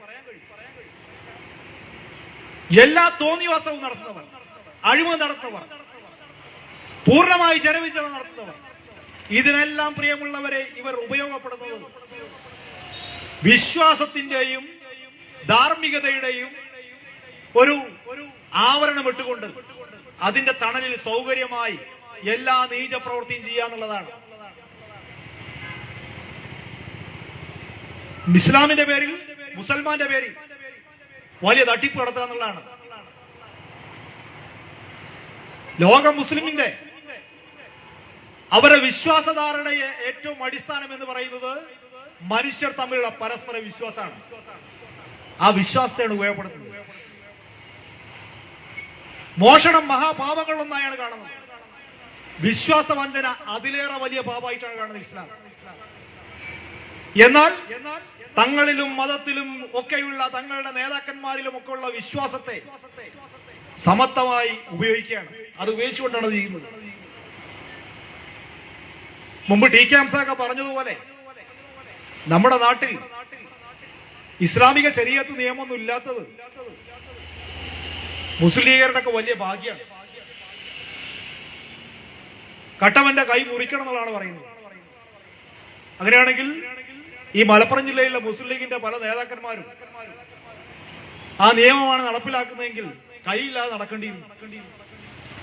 നാണവും മാനവും ഇല്ലാതെ എല്ലാ വിശ്വാസ ആശയധാരകളെയും ഒക്കെ പൂർണ്ണമായി ധിക്കരിച്ചുകൊണ്ട്, ലംഘിച്ചുകൊണ്ട്, എന്നാൽ അതിന്റെ എല്ലാ സൗകര്യങ്ങളും ഉപയോഗപ്പെടുത്തിക്കൊണ്ട് മഹല്ല് കമ്മിറ്റികൾ മുതൽ പള്ളി കമ്മിറ്റികൾ വരെയുള്ള എല്ലാറ്റിലും നുഴഞ്ഞു കയറി അതിലെല്ലാം സ്വാധീനം ഉറപ്പിച്ച് അതെല്ലാം തങ്ങളുടെ അധികാര സ്ഥാനവും രാഷ്ട്രീയ സ്വാധീനവും ഉപയോഗപ്പെടുത്താൻ വേണ്ടി ദുരുപയോഗം ചെയ്തുകൊണ്ടിരിക്കുകയാണ്. ഇതിനെതിരെ പറഞ്ഞു കഴിഞ്ഞാലോ, ഈ അഴിമതിക്കെതിരെ, ഈ ജനവഞ്ചനക്കെതിരെ പ്രതിഷേധമോ പ്രതിരോധമോ തീർക്കാൻ ആരെങ്കിലും ശ്രമിച്ചു കഴിഞ്ഞാൽ അവരെ മുഴുവൻ മുസ്ലിം വിരുദ്ധരാക്കി ചിത്രീകരിക്കാനുള്ള വലിയ ഗൂഢാലോചന നടക്കുന്ന സമയം കൂടിയാണ്. മുസ്ലിം ലീഗിനെതിരെ പറഞ്ഞു കഴിഞ്ഞാൽ മുസൽമാനെതിരെ പറയാണ്, ഇസ്ലാമിനെതിരെ പറയാണ് എന്ന രീതിയിൽ വലിയ തെറ്റിദ്ധാരണ ഉണ്ടാക്കി ആളുകളെ സ്വാധീനിക്കാനുള്ള, മതപരമായി ഭിന്നിക്കാനുള്ള വലിയ ശ്രമവും നടന്നൊരു കാലമാണ്. തീർച്ചയായും മുസ്ലിം ലീഗിന്റെ ഈ അഴിമതിക്കും വർഗീയതയ്ക്കും എതിരെയുള്ള പോരാട്ടം പോലെ തന്നെ തങ്ങളുടെ സൗകര്യങ്ങളെല്ലാം ഉപയോഗപ്പെടുത്തിക്കൊണ്ട് സമൂഹത്തിൽ വിഭജനമുണ്ടാക്കി, രാഷ്ട്രീയ ധ്രുവീകരണമുണ്ടാക്കി എന്നേക്കും മലപ്പുറം ജില്ലയിൽ അധികാര സ്ഥാനം ഉറപ്പിച്ചു നിർത്താനുള്ള അവരുടെ ശ്രമങ്ങളെയും തുറന്നു കാണിക്കേണ്ടതുണ്ട്. ആ പോരാട്ടം പ്രിയപ്പെട്ട സഖാക്കളെ, സുഹൃത്തുക്കളെ ഏറ്റെടുക്കേണ്ടതുണ്ട് എന്ന് മാത്രം സൂചിപ്പിച്ചുകൊണ്ട് ജംഷീദ് അലി ഇവിടെ എത്തിച്ചേർന്നിട്ടുണ്ട്. സമകാലിക രാഷ്ട്രീയ വിഷയങ്ങളും മുസ്ലിം ലീഗും ജമാഅത്തെ ഇസ്ലാമി ഉൾപ്പെടെയുള്ളവർ വർത്തമാനകാലത്ത് നമ്മുടെ സമൂഹത്തിന് ചെയ്തുകൊണ്ടിരിക്കുന്ന ദ്രോഹത്തെക്കുറിച്ചും ഹിന്ദുത്വ രാഷ്ട്രീയം ഉയർത്തുന്ന വെല്ലുവിളിയെക്കുറിച്ചുമെല്ലാം സഖാവ് വിശദീകരിക്കുമെന്നുള്ളത് കൊണ്ട് അത്തരം വിഷയങ്ങളിലേക്ക് പോകുന്നില്ല. ഈ പൊതുയോഗത്തിൽ പങ്കെടുത്തുകൊണ്ടിരിക്കുന്ന മുഴുവൻ ആളുകളെയും അഭിവാദനം ചെയ്തുകൊണ്ട് നിർത്തുന്നു. അഭിവാദികൾ.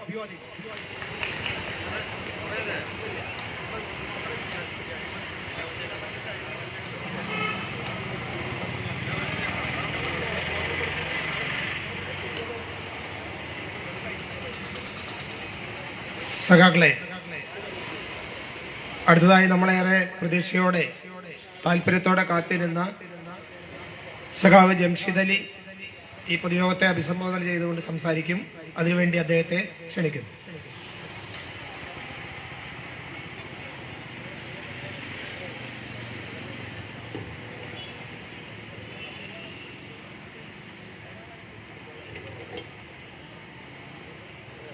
പാർട്ടിയുടെ വെങ്ങാട് ലോക്കൽ കമ്മിറ്റി സംഘടിപ്പിക്കുന്ന ഈ പൊതുയോഗത്തിന്റെ അധ്യക്ഷൻ സഖാവ് മുരളി മാഷ്, ഈ പൊതുസമ്മേളനം ഔപചാരികമായി ഉദ്ഘാടനം ചെയ്ത സഖാവ് അബ്ദുള്ള നവാസ്, സഖാവ് നൌഫൽ, വേദിയിലെ CPIM-ന്റെ നേതാക്കന്മാർ, എന്നെ കേൾക്കുന്ന പ്രിയ സഖാക്കളെ, സുഹൃത്തുക്കളെ,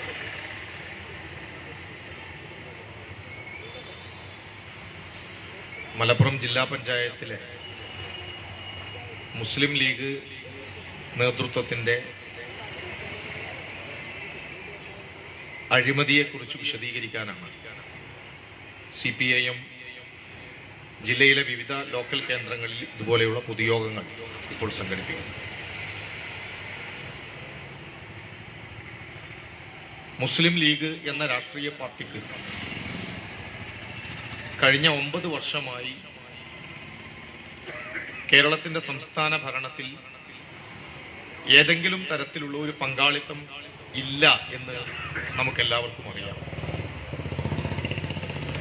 അപ്പോൾ പിന്നെ ഉള്ള സ്ഥലം പരമാവധി ഉപയോഗപ്പെടുത്തുക എന്നതല്ലാതെ മറ്റൊരു മാർഗമല്ല.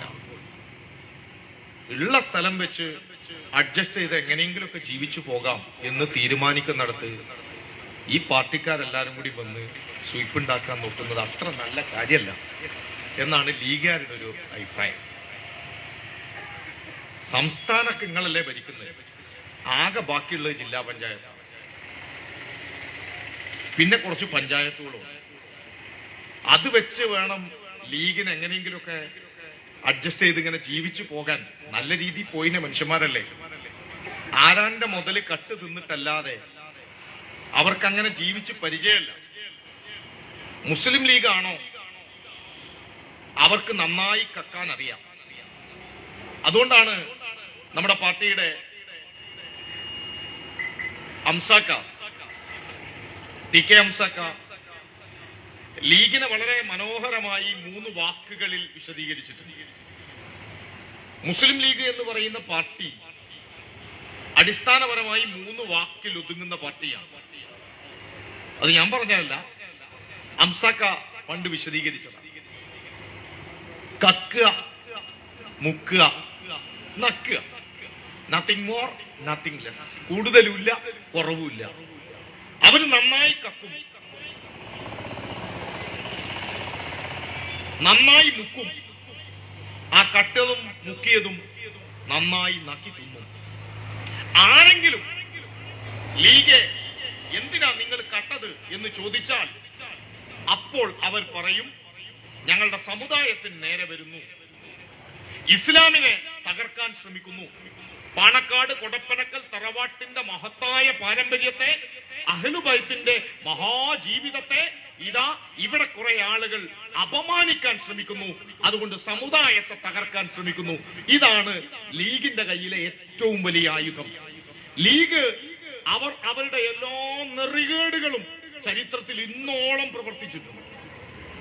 അവരുടെ ഏറ്റവും പ്രധാനപ്പെട്ട സമരം എന്ന് അവര് തന്നെ വിശേഷിപ്പിക്കുന്ന പഴയ ഭാഷാ സമരം, അതൊരു ഭാഷാ സമരമായിരുന്നില്ല എന്ന് നമുക്കെല്ലാവർക്കും അറിയാം. ഞാനത് വിശദീകരിക്കുന്നില്ല. ആ സമരത്തിലെ രക്തസാക്ഷികൾ എന്ന് ലീഗ് വിശേഷിപ്പിക്കുന്ന ആളുകളാണ് മജീദ് റഹ്മാൻ കുഞ്ഞിപ്പ. മുസ്ലിം ലീഗ് എന്ന് പറയുന്ന പാർട്ടി അവർ വഞ്ചിച്ച കൂട്ടരെ നിങ്ങൾ പരിശോധിച്ചാൽ ലീഗിന്റെ വഞ്ചനക്ക്, മുസ്ലിം ലീഗ് നേതൃത്വത്തിന്റെ സാമ്പത്തിക ചൂഷണങ്ങൾക്ക്, ചതികൾക്ക് ഇരയാക്കപ്പെട്ട വിഭാഗം കേരളത്തിലെ ഏതെങ്കിലും തരത്തിലുള്ള മറ്റേതെങ്കിലും രാഷ്ട്രീയ പാർട്ടികളിലെ പ്രവർത്തകരല്ല. മുസ്ലിം ലീഗ് നേതൃത്വത്തിന്റെ വഞ്ചനക്ക്, ചതിക്ക്, സാമ്പത്തിക ചൂഷണത്തിന് ഇരയാക്കപ്പെട്ട വിഭാഗം എല്ലാ കാലത്തും മുസ്ലിം ലീഗുകാർ തന്നെയാണ്. ഞങ്ങളെ കേൾക്കുന്ന പ്രിയപ്പെട്ട മുസ്ലിം ലീഗിന്റെ പ്രവർത്തകരോട് ഈ യോഗം ഞങ്ങളുടെ സഖാക്കളെ ബോധവൽക്കരിക്കാനേ അല്ല, ഞങ്ങളുടെ സഖാക്കളുടെ കയ്യിൽ നിന്ന് 10 രൂപ പറ്റിച്ച് നിങ്ങൾക്ക് കയ്യിലാക്കാം എന്ന് കരുതണ്ട. ഒന്ന്, നമ്മളെ കയ്യിൽ കാര്യമായിട്ട് പൈസ ഒന്നുമില്ല, ഉള്ള തന്നെ നമ്മൾ അഡ്ജസ്റ്റ് ചെയ്ത് പോയിക്കൊണ്ടിരിക്കുകയാണ്. അതുകൊണ്ട് നമ്മളെ കൂട്ടത്തിൽ നിന്ന് ആരെങ്കിലും പറ്റിച്ചിട്ടല്ല അവര് കാശുണ്ടാക്കുക. മുസ്ലിം ലീഗിന്റെ പ്രവർത്തകരായ ആളുകളുടെ കയ്യിൽ എങ്ങനെയെങ്കിലും കുറച്ച് കാശ് വന്നാൽ ആ പണം സ്വന്തമായി എങ്ങനെ തട്ടിയെടുക്കാം, എങ്ങനെ അത് കവർന്നെടുക്കാം എന്ന ഗൂഢാലോചന നടത്തുന്ന ക്രിമിനൽ സാമ്പത്തിക കുറ്റകൃത്യ സംഘമാണ് മുസ്ലിം ലീഗ് എന്ന് പറയുന്ന രാഷ്ട്രീയ പാർട്ടി. അവരുടെ തട്ടിപ്പിനെ കുറിച്ച് വെളിപ്പെടുത്തിയിട്ടുള്ളത് നമ്മൾ ഇതുപോലെയുള്ള യോഗങ്ങൾ നടത്തിയപ്പോൾ മാത്രമല്ല. നോക്കൂ നിങ്ങൾ, മജീദ് റഹ്മാൻ കുഞ്ഞിപ്പ എന്നത് മുസ്ലിം ലീഗിന്റെ അവരുടെ ഭാഷയിലെ രക്തസാക്ഷികളാണ്. ആ മജീദ് റഹ്മാൻ കുഞ്ഞിപ്പക്ക് സ്മാരകം പണിയാൻ വേണ്ടി മുസ്ലിം ലീഗുകാർ നമ്മുടെ കേരളത്തിലെ, പ്രത്യേകിച്ച് മലബാർ മേഖലയിലെ വലിയ ഒരു സാമ്പത്തിക കളക്ഷൻസ് അവർ സമാഹരിച്ചിരുന്നു. മജീദ് റഹ്മാൻ കുഞ്ഞിപ്പയുടെ കുടുംബത്തെ സഹായിക്കാൻ, മജീദ് റഹ്മാൻ കുഞ്ഞിപ്പയുടെ സ്മാരകം പണിയാൻ മുസ്ലിം ലീഗ് ഫണ്ട് സമാഹരിച്ചു. ആ ഫണ്ടിനെ കുറിച്ച് കേരളത്തിൽ ഒരു ചോദ്യം ഉന്നയിക്കപ്പെട്ടിട്ടുണ്ട്. ആ ചോദ്യം ഉന്നയിച്ച മനുഷ്യന്റെ പേര് ഇവിടെയുള്ള മുസ്ലിം ലീഗുകാർക്കറിയാം, സഖാക്കൾക്കറിയാം, നാട്ടുകാർക്കറിയാം. അയാളുടെ പേര് അബ്ദുറഹ്മാൻ രണ്ടത്താണി എന്നാണ്. അബ്ദുറഹ്മാൻ രണ്ടത്താണി ഇന്ന് ലീഗിന്റെ ഏറ്റവും പ്രധാനപ്പെട്ട നേതാക്കന്മാരിൽ ഒരാളാണ്. ദീർഘകാലം MLA ആയിരുന്ന ഒരാളാണ്. ഒരു കാലത്ത് മുസ്ലിം ലീഗിനകത്ത് അഖിലേന്ത്യാ ലീഗ് മറ്റ് പേരുകൾ പറഞ്ഞ് ലീഗിനകത്ത് ഒരു പിളർപ്പുണ്ടായി. ആ പിളർപ്പിന്റെ ഘട്ടത്തിൽ അബ്ദുറഹ്മാൻ രണ്ടത്താണി എന്ന് പറയുന്ന മനുഷ്യൻ CPMന്റെ നേതാക്കന്മാർ പങ്കെടുത്ത വേദിയിൽ പങ്കെടുക്കുകയും അന്ന് അദ്ദേഹം നമ്മുടെ തൊട്ടടുത്തായ പെരുമണ്ണാക്ലാരിക്കടുത്ത് എടരിക്കോട് മേഖലയിൽ അദ്ദേഹം ഒരു പ്രസംഗം നടത്തിയിട്ടുണ്ട്. ആ പ്രസംഗത്തിൽ പഴയ തിരൂരങ്ങാടി കമ്മിറ്റിയിൽ അദ്ദേഹം ഒരു പ്രസംഗം നടത്തിയിട്ടുണ്ട്. ആ പ്രസംഗം ഇന്ന് നമ്മൾക്ക് എല്ലാവർക്കും അറിയാവുന്നതാണ്. ആ പ്രസംഗം എങ്ങനെയായിരുന്നു? അബ്ദുറഹ്മാൻ രണ്ടത്താണിയുടെ പ്രസംഗമാണ്. ആ പ്രസംഗത്തിൽ അബ്ദുറഹ്മാൻ രണ്ടത്താണി ചോദിച്ചത്, മജീദ് റഹ്മാൻ കുഞ്ഞിപ്പക്ക് സ്മാരകം പണിയാൻ വേണ്ടി മുസ്ലിം ലീഗുകാരുടെയും ജനങ്ങളുടെയും കയ്യിൽ നിന്ന് പിരിച്ചെടുത്ത പണം പാണക്കാട് കൊടപ്പനക്കൽ തറവാടിലെ ഉറുമ്പരിക്കാത്ത പെട്ടിക്കകത്ത് അടച്ചു വെച്ചിരിക്കുകയാണോ എന്ന ചോദ്യം ചോദിച്ചത് ഞങ്ങൾ ആരുമല്ല, അത് അബ്ദുറഹ്മാൻ രണ്ടത്താണി എന്ന മുസ്ലിം ലീഗിന്റെ പ്രമുഖ നേതാവാണ്. ഇന്നും രണ്ടത്താണി ലീഗിന്റെ കൂടെയുണ്ട്. ആ ചോദ്യം ഇപ്പോഴും ബാക്കിയുണ്ട്. മുസ്ലിം ലീഗ് എന്ന് പറയുന്ന രാഷ്ട്രീയ പാർട്ടിക്ക് അവർ എന്തും ചെയ്യാനുള്ള അവരുടെ കയ്യിലെ ധൈര്യമാണ് അവരുടെ സമുദായം. അവർ മുസ്ലിം സമുദായത്തിന്റെ പേരുപയോഗിക്കും.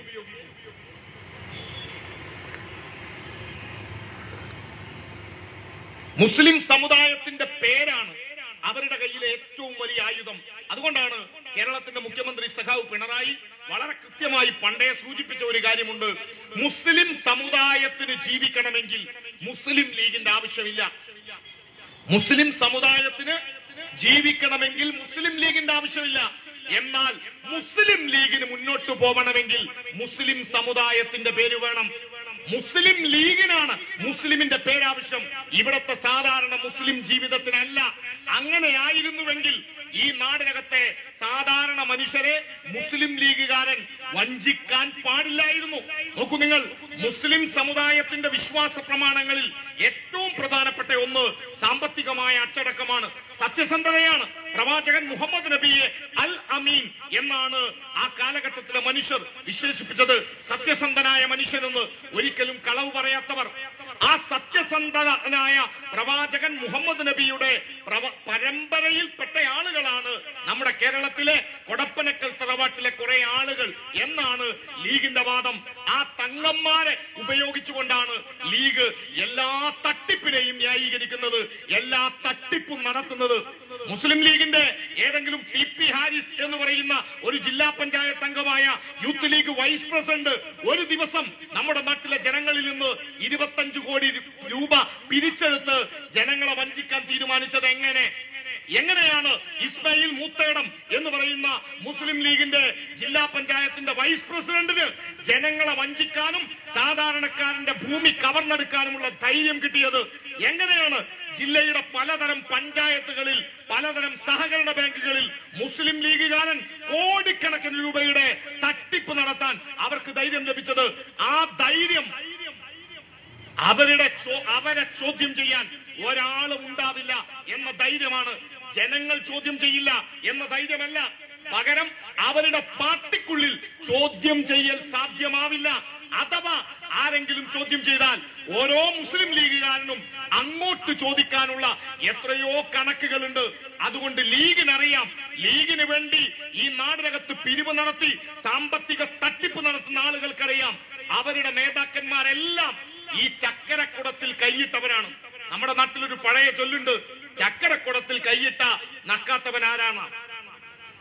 ചക്കരക്കുടമാണ് ലീഗിന് അധികാരം എന്ന് പറയുന്നത്. ആ അധികാരത്തിന്റെ ചക്കരക്കുടത്തിൽ ലീഗുകാരൻ കൈവച്ചിട്ടുണ്ടെങ്കിൽ അവർ അതിൽ നിന്ന് സാമ്പത്തികമായ അടിച്ചുമാറ്റലുകൾ, കക്കലുകൾ ചരിത്രത്തിൽ ഇന്നോളം നടത്തിയിട്ടുണ്ട്. ഞാനിത് വെറുതെ ഒരാവേശത്തിന് പറയുന്നതല്ല. ഈ സാമ്പത്തിക കുറ്റകൃത്യങ്ങളുടെ ഒന്നാം പ്രതി അത് പാണക്കാട് കൊടപ്പനക്കൽ തറവാട്ടിലുള്ളവരാണ് എന്നാണ് പ്രിയപ്പെട്ടവരെ നിങ്ങൾ തിരിച്ചറിയേണ്ടത്. തങ്ങന്മാരെ അപമാനിക്കുകയല്ല, ഏതെങ്കിലും തരത്തിൽ ആദരണീയരായ ഒരു വിഭാഗത്തെ അപമാനിക്കാനോ അവരെ കുറ്റപ്പെടുത്താനോ ശ്രമിക്കുകയല്ല. നോക്കൂ നിങ്ങൾ, ഒരു മുസ്ലിം മരണപ്പെട്ടാൽ ആ മുസ്ലിമിന്റെ മയ്യത്ത് ഖബർസ്ഥാനിലേക്ക് കൊണ്ടുപോകുന്നതിന് മുമ്പ് പള്ളിയിലേക്കാണ് കൊണ്ടുപോവുക. നേരെ ഖബർസ്ഥാനിലേക്ക് മറവ് ചെയ്യാനല്ല, നമസ്കരിക്കാൻ പള്ളിയിലേക്ക് മയ്യത്ത് നമസ്കാരത്തിന് വേണ്ടി കൊണ്ടുപോകും. മയ്യത്ത് നമസ്കാരം അഥവാ ജനാസ നമസ്കാരം നടക്കുന്നതിന് മുമ്പ് മുസ്ലിമായ ഒരാളുടെ മൃതദേഹം പള്ളിയിലെത്തിക്കഴിഞ്ഞാൽ അവിടെ നിസ്കാരം, മയ്യത്ത് നമസ്കാരം ആരംഭിക്കുന്നതിന് തൊട്ടു മുമ്പായി ഒരു ചോദ്യമുണ്ട്. അതൊരു പക്ഷേ പള്ളിയിലെ ഉസ്താദായിരിക്കാം ചോദിക്കുന്നത്, അതല്ലെങ്കിൽ ആ മരണപ്പെട്ട വ്യക്തിയുടെ ബന്ധുമിത്രാദികളിൽ ആരെങ്കിലും ആയിരിക്കാം ചോദിക്കുന്നത്. നമ്മുടെ നാട്ടിൽ നിങ്ങൾ എത്രയോ മരണാനന്തര ചടങ്ങുകൾ കണ്ടിട്ടുണ്ടാകും. മുസ്ലിം സമുദായത്തിന്റെ മരണാനന്തര ചടങ്ങുകളിൽ മാത്രം നമ്മൾ പൊതുവെ കണ്ടുവരുന്ന ഒരു പ്രത്യേകതയാണ് ഈ ചോദ്യം. ഈ ചോദ്യം ഇങ്ങനെയാണ്: ഇത് ഇന്നാലിന്ന വ്യക്തിയുടെ ജനാസയാണ്, ഇത് ഇന്ന വ്യക്തിയുടെ മയ്യത്താണ്, ഈ വ്യക്തി നിങ്ങളുമായി ഈ സമൂഹത്തിൽ ദീർഘകാലം ഇടപെട്ട ഒരാളാണ്, ഈ വ്യക്തിയുമായി നിങ്ങൾക്കാർക്കെങ്കിലും മാനസികമായ പ്രയാസമുണ്ടാക്കുന്ന, അഭിപ്രായ വ്യത്യാസമുണ്ടാക്കുന്ന, നിങ്ങൾക്ക് എതിർപ്പ് തോന്നുന്ന എന്തെങ്കിലും ഇടപെടലുകൾ നിങ്ങളോടുണ്ടായിട്ടുണ്ടെങ്കിൽ ഈ മരണപ്പെട്ട മനുഷ്യന് വേണ്ടി നിങ്ങളത് പുറത്തു കൊടുക്കണം. ഒന്നാമത്തെ ചോദ്യം. രണ്ടാമത്തെ ചോദ്യമുണ്ട്, ലീഗുകാരാ അത് നിങ്ങൾക്കും ബാധകമാണ്. എന്തിനും ഏതിനും ഞങ്ങളാണ് സമുദായക്കാർ, ഞങ്ങളാണ് ഇസ്ലാമിന്റെ ആളുകൾ എന്ന് പറയുന്ന ലീഗ് മയ്യത്ത് ഖബർസ്ഥാനിലേക്ക് വെക്കും മുമ്പ് രണ്ടാമത്തെ ചോദ്യം ഇതാണ്: ഈ മനുഷ്യൻ നിങ്ങളുടെ കൂടെ ജീവിച്ച ഒരാളാണ്, അവരുമായി നിങ്ങൾക്കാർക്കെങ്കിലും എന്തെങ്കിലും സാമ്പത്തിക ഇടപാടുണ്ടെങ്കിൽ അത് ഈ മനുഷ്യന്റെ കുടുംബാംഗങ്ങളുമായി ബന്ധപ്പെട്ട് പൊറുക്കാവുന്ന ചെറുതാണെങ്കിൽ പൊറത്തു കൊടുക്കണം.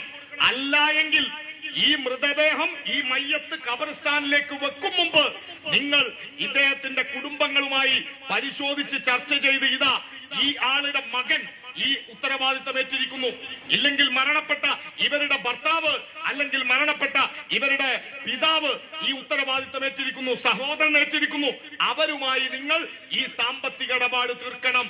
മരിച്ച് ഒരു മനുഷ്യന്റെ മൃതദേഹം ഖബർസ്ഥാനിലേക്ക് വെക്കുന്നതിന് മുമ്പുള്ള ഒരു നടപടിക്രമം ഇസ്ലാം ഈ നാടിനകത്ത് കാലങ്ങളായി കാണിച്ചു തന്നതാണ്.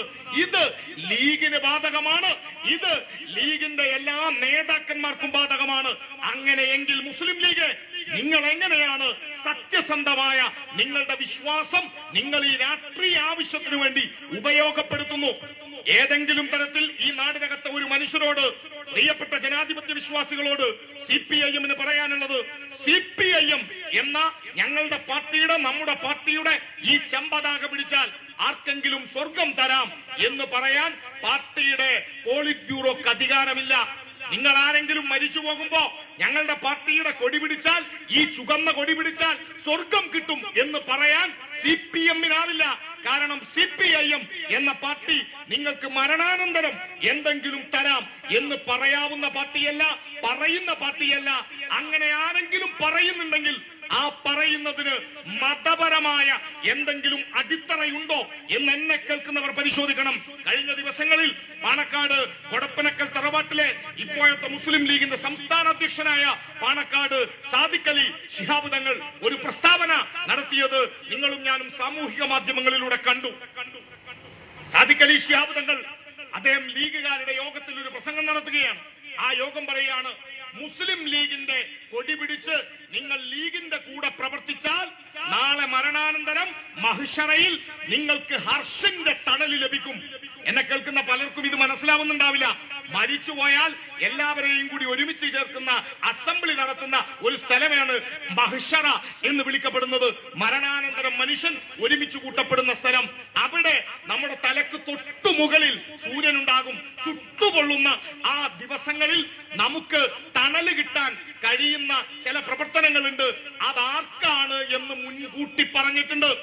അർഷിന്റെ തണൽ ആർക്ക് കിട്ടുമെന്ന് ഈ നാടിനകത്ത് പറയാൻ അവകാശമുള്ളത് പ്രവാചകനും അദ്ദേഹവുമായി ബന്ധപ്പെട്ടവരുമാണ്.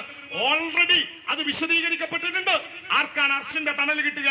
മുസ്ലിം ലീഗിന്റെ കൊടി പിടിച്ചാൽ അർഷിന്റെ തണൽ കിട്ടും എന്ന് ഏത് ഹദീസിൽ, ഖുർആനിന്റെ ഏത് വാചകം ഉപയോഗിച്ചാണ് പ്രിയപ്പെട്ടവരെ നിങ്ങൾക്ക് തെളിയിക്കാൻ കഴിയുക? മുസ്ലിം ലീഗിന്റെ കൊടിയാണോ നിങ്ങൾ പിടിച്ചതെങ്കിൽ നിങ്ങളും ഈ സാമ്പത്തിക കുറ്റകൃത്യത്തിന്റെ ഉത്തരവാദിത്തം ഏൽക്കേണ്ടവരായിരിക്കും. നോക്കൂ, നിങ്ങൾ മുസ്ലിം ലീഗ് ഈ നാടിനകത്ത് എന്തൊക്കെ ചെയ്തു, എവിടെയൊക്കെ ലീഗ് പിരിവ് നടത്തിയോ ആ പിരിവെല്ലാം അവർ സത്യസന്ധമായി നടത്തിയിട്ടില്ല. അതിനൊരു തെളിവും ഒരു തരത്തിലുള്ള കണക്കും അവരാരും അവതരിപ്പിച്ചിട്ടില്ല. നോക്കൂ നിങ്ങൾ, സുനാമി ഫണ്ട്, സുനാമിയുടെ പേര് പറഞ്ഞ് ലീഗ് പിരിച്ചെടുത്ത പണം അതെത്രയാണെന്നോ എത്ര രൂപ ചെലവഴിച്ചതെന്നോ മുസ്ലിം ലീഗ് നിങ്ങൾ ഇന്നോളം കണക്ക് വെച്ചിട്ടുണ്ടോ? നിങ്ങൾക്ക് ഓർമ്മയില്ലേ? വെള്ളിയാഴ്ച ജുമുഅ നമസ്കാരത്തിന് ഈ നാടിനകത്തെ മുസ്ലിം സമുദായത്തിൽപ്പെട്ടവർ പോയ ഒരു സമയം, അന്ന് വെള്ളിയാഴ്ച നിസ്കരിക്കാൻ പോയപ്പോ ഇന്നത്തെ വെള്ളിയാഴ്ച പോലെ പണ്ടൊരു വെള്ളിയാഴ്ച നിങ്ങൾ പള്ളിയിൽ പോയി. അന്ന് നിങ്ങളുടെ വെങ്ങാട്ടെ ജുമുഅത്ത് പള്ളിയിൽ നിങ്ങൾ നിസ്കരിക്കാൻ പോയി. ജുമുഅ നമസ്കാരം കഴിഞ്ഞ് പുറത്തേക്ക് വന്നപ്പോ അവിടെ മുസ്ലിം ലീഗുകാരന്റെ ബക്കറ്റ് ഉണ്ടായിരുന്നു. എന്തിനായിരുന്നു ആ ബക്കറ്റ്? അവരുടെ കയ്യിൽ ഒരു ബോർഡ് ഉണ്ടായിരുന്നു, അങ്ങാടിയിൽ വലിയ ഫ്ലെക്സ് ഉണ്ടാവുന്നു. നിങ്ങൾ മറന്നു കാണും. അത് റോഹിംഗ്യൻ അഭയാർത്ഥി ഫണ്ടാണ്. ആരാണ് റോഹിംഗ്യകൾ? മ്യാൻമറിനകത്ത് റോഹിംഗ്യൻ ഭാഷ സംസാരിക്കുന്ന ന്യൂനപക്ഷ സമുദായമായ മുസ്ലിം വിഭാഗത്തെയാണ് റോഹിംഗ്യകൾ എന്ന് പൊതുവെ മ്യാൻമറിൽ പറയുന്നത്. ആ മ്യാൻമറിലെ റോഹിംഗ്യൻ ജനവിഭാഗത്തെ അവിടുത്തെ ബുദ്ധിസ്റ്റ് തീവ്രവാദികളാൽ ആക്രമിക്കുകയും അവരെ പുറന്തള്ളുകയും ചെയ്തു. ആ റോഹിംഗ്യകളുടെ പുനരധിവാസത്തിനു വേണ്ടി നമ്മുടെ നാട്ടിലെ മുസ്ലിം പള്ളികളിൽ നിന്ന് മുസ്ലിം ലീഗുകാരൻ പിരിവ് നടത്തി. ആ പിരിച്ചെടുത്ത പണം എത്രയാണ് എന്ന് തൊട്ടടുത്ത ദിവസങ്ങളിൽ മുസ്ലിം ലീഗിന്റെ പത്രമായ ചന്ദ്രിക പത്രത്തിൽ അന്നത്തെ ലീഗിന്റെ പ്രസിഡന്റായ പാണക്കാട് സയ്യിദ് മുഹമ്മദ് അലി ശിഹാബ് തങ്ങളുടെ ഒരു പ്രസ്താവന വന്നു. 3.5 കോടി രൂപയാണ് അന്ന് പിരിച്ചെടുത്തത് എന്നാണ് ആ കണക്ക്. അതന്ന് വായിച്ചത് എനിക്ക് ഓർമ്മയുണ്ട്, ഞാനത് നോട്ട് ചെയ്ത് വെച്ചിട്ടുണ്ട്. എന്നെ കേൾക്കുന്ന പ്രിയപ്പെട്ട ലീഗുകാരാ, അന്ന് പിടിച്ചെടുത്തത് 3.5 കോടി എന്ന് ചന്ദ്രികയിലുണ്ട്. എന്നെ കേൾക്കുന്ന പ്രിയപ്പെട്ടവരെ, ആ പിരിച്ചെടുത്ത പണം റോഹിംഗ്യൻ അഭയാർത്ഥികൾക്കോ അവരുമായി ബന്ധപ്പെട്ട ഏതെങ്കിലും സംവിധാനങ്ങൾക്കോ കൈമാറിയതിന്റെ ഒരു രേഖ മനോരമ വേണ്ട, ദേശാഭിമാനി വേണ്ട, സുപ്രഭാതം വേണ്ട, ചന്ദ്രികയിലെങ്കിലും വന്ന ഒരു ഫോട്ടോ കാണിച്ചു തരാൻ ഇവിടുത്തെ ലീഗിന് കഴിയുമോ? ഇവിടത്തെ മുസ്ലിം ലീഗുകാരന് റോഹിംഗ്യൻ അഭയാർത്ഥി ഫണ്ട് പിരിച്ചെടുത്തിട്ട് അത് കൈമാറുന്നതിന്റെ ഒരു ഫോട്ടോ കാണിച്ചു തരാൻ കഴിയുമോ? പറ്റില്ല. അവർ ഇപ്പോഴല്ല കവളപ്പാറയിലെ പാവപ്പെട്ടവന്റെ ഭൂമി അടിച്ചു മാറ്റാൻ തീരുമാനിച്ചത്. ഇതിനു മുമ്പേ അവർക്ക് ആ രീതിയുണ്ട്. നമ്മുടെ നാട്ടിൽ മുണ്ടക്കൈ ചൂരൽമല ദുരന്തം ഓർമ്മയില്ലേ? പേരുപോലും നഷ്ടപ്പെട്ട മനുഷ്യർ, നമ്പറുകൾ മാത്രമായി മരണാനന്തരം ഓർമ്മയാക്കപ്പെട്ടവർ, അവരുടെ പേരുകൾ പിന്നീടാണ് തിരിച്ചു കിട്ടപ്പെട്ടത്. നോക്കൂ നിങ്ങൾ, ഒരൊറ്റ രാത്രി കൊണ്ട് ജീവിതത്തിലെ സകലതും നഷ്ടപ്പെട്ടു പോയ എത്രയോ മനുഷ്യർ നമ്മുടെ മുണ്ടക്കൈയിലുണ്ടായി, വയനാട്ടിലെ ചൂരൽമലയിലുണ്ടായി, പുത്തുമല കുത്തിയൊലിച്ചു വന്ന് ജീവിതത്തിലെ സകലതും നഷ്ടപ്പെട്ട പാവം മനുഷ്യർ. ആ മനുഷ്യരുടെ പേരിൽ ഇവിടുത്തെ മുസ്ലിം ലീഗുകാരൻ പിരിവ് നടത്തി. പ്രിയപ്പെട്ടവരെ നോക്കൂ നിങ്ങൾ, ഏറ്റവും സാധാരണക്കാരനായ മനുഷ്യന് വേണ്ടി അവരുടെ വീട് വെക്കാൻ വയനാട് പുനരധിവാസ പാക്കേജ് സർക്കാർ നടപ്പിലാക്കുമ്പോ കേന്ദ്രം എല്ലാ വിധത്തിലും അത് തകർക്കാൻ ശ്രമിച്ചിട്ടും കേരളത്തിലെ ഇടതുപക്ഷ സർക്കാർ അത് നടപ്പിലാക്കുമ്പോ മുസ്ലിം ലീഗ് പറഞ്ഞു ഞങ്ങൾ സ്വതന്ത്രമായി വെച്ചുകൊടുക്കും. അങ്ങനെ അവർ തോട്ടം ഭൂമി വെറും 20,000 രൂപ മാർക്കറ്റ് വിലയുള്ള ഭൂമി 1,22,000 രൂപക്ക് മുസ്ലിം ലീഗുകാരൻ വാങ്ങി. നോക്കൂ നിങ്ങൾ, മുസ്ലിം ലീഗ് എന്ന് പറയുന്ന പാർട്ടി എത്രമാത്രം ഭീകരമായ ക്രിമിനൽ സാമ്പത്തിക കുറ്റവാളി സംഘമാണെന്ന് നിങ്ങളൊന്ന് പരിശോധിച്ചു നോക്കൂ. അവർ സാമ്പത്തിക ക്രിമിനലുകളാണ്. അവർ വെറും തട്ടിപ്പുകാരല്ല, ആസൂത്രിതമായി ഈ തട്ടിപ്പ് നടത്തുന്നവരാണ്. അതുകൊണ്ടാണ് നോക്കൂ നിങ്ങൾ, നമ്മുടെ നാട്ടിൽ ഇതുപോലെയുള്ള എന്തെങ്കിലും ദുരന്തം നടന്നാൽ ആർക്കെങ്കിലും കഴിയുമോ?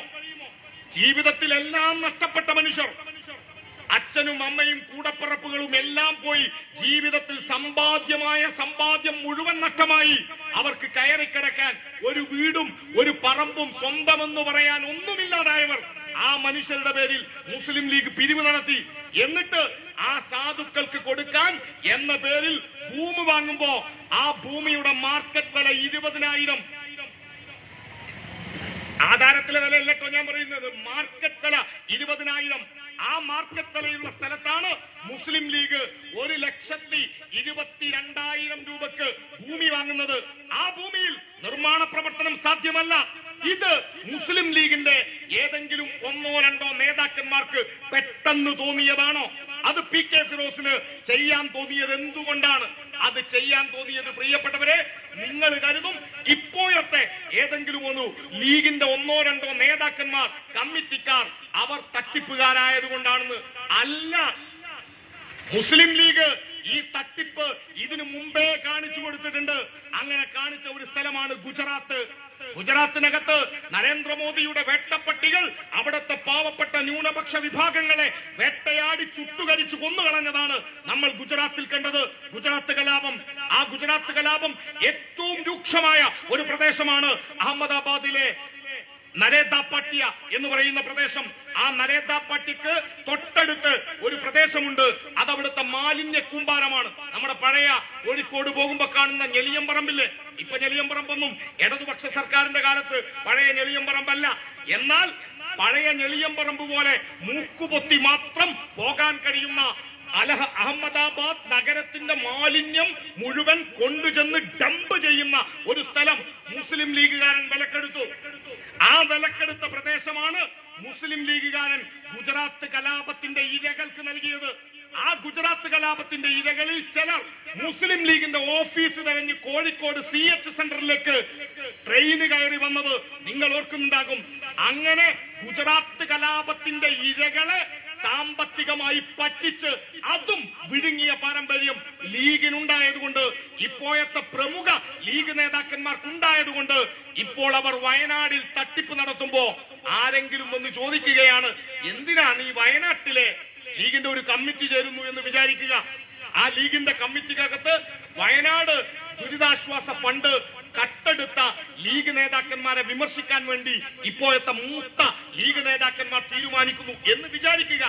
അങ്ങനെ തീരുമാനിച്ചാൽ ആ നിമിഷം ഇപ്പോഴത്തെ ഈ പ്രതികളായിട്ടുള്ള ലീഗുകാരൻ ചോദിക്കും, എവിടെ ഗുജറാത്ത് ഫണ്ട്?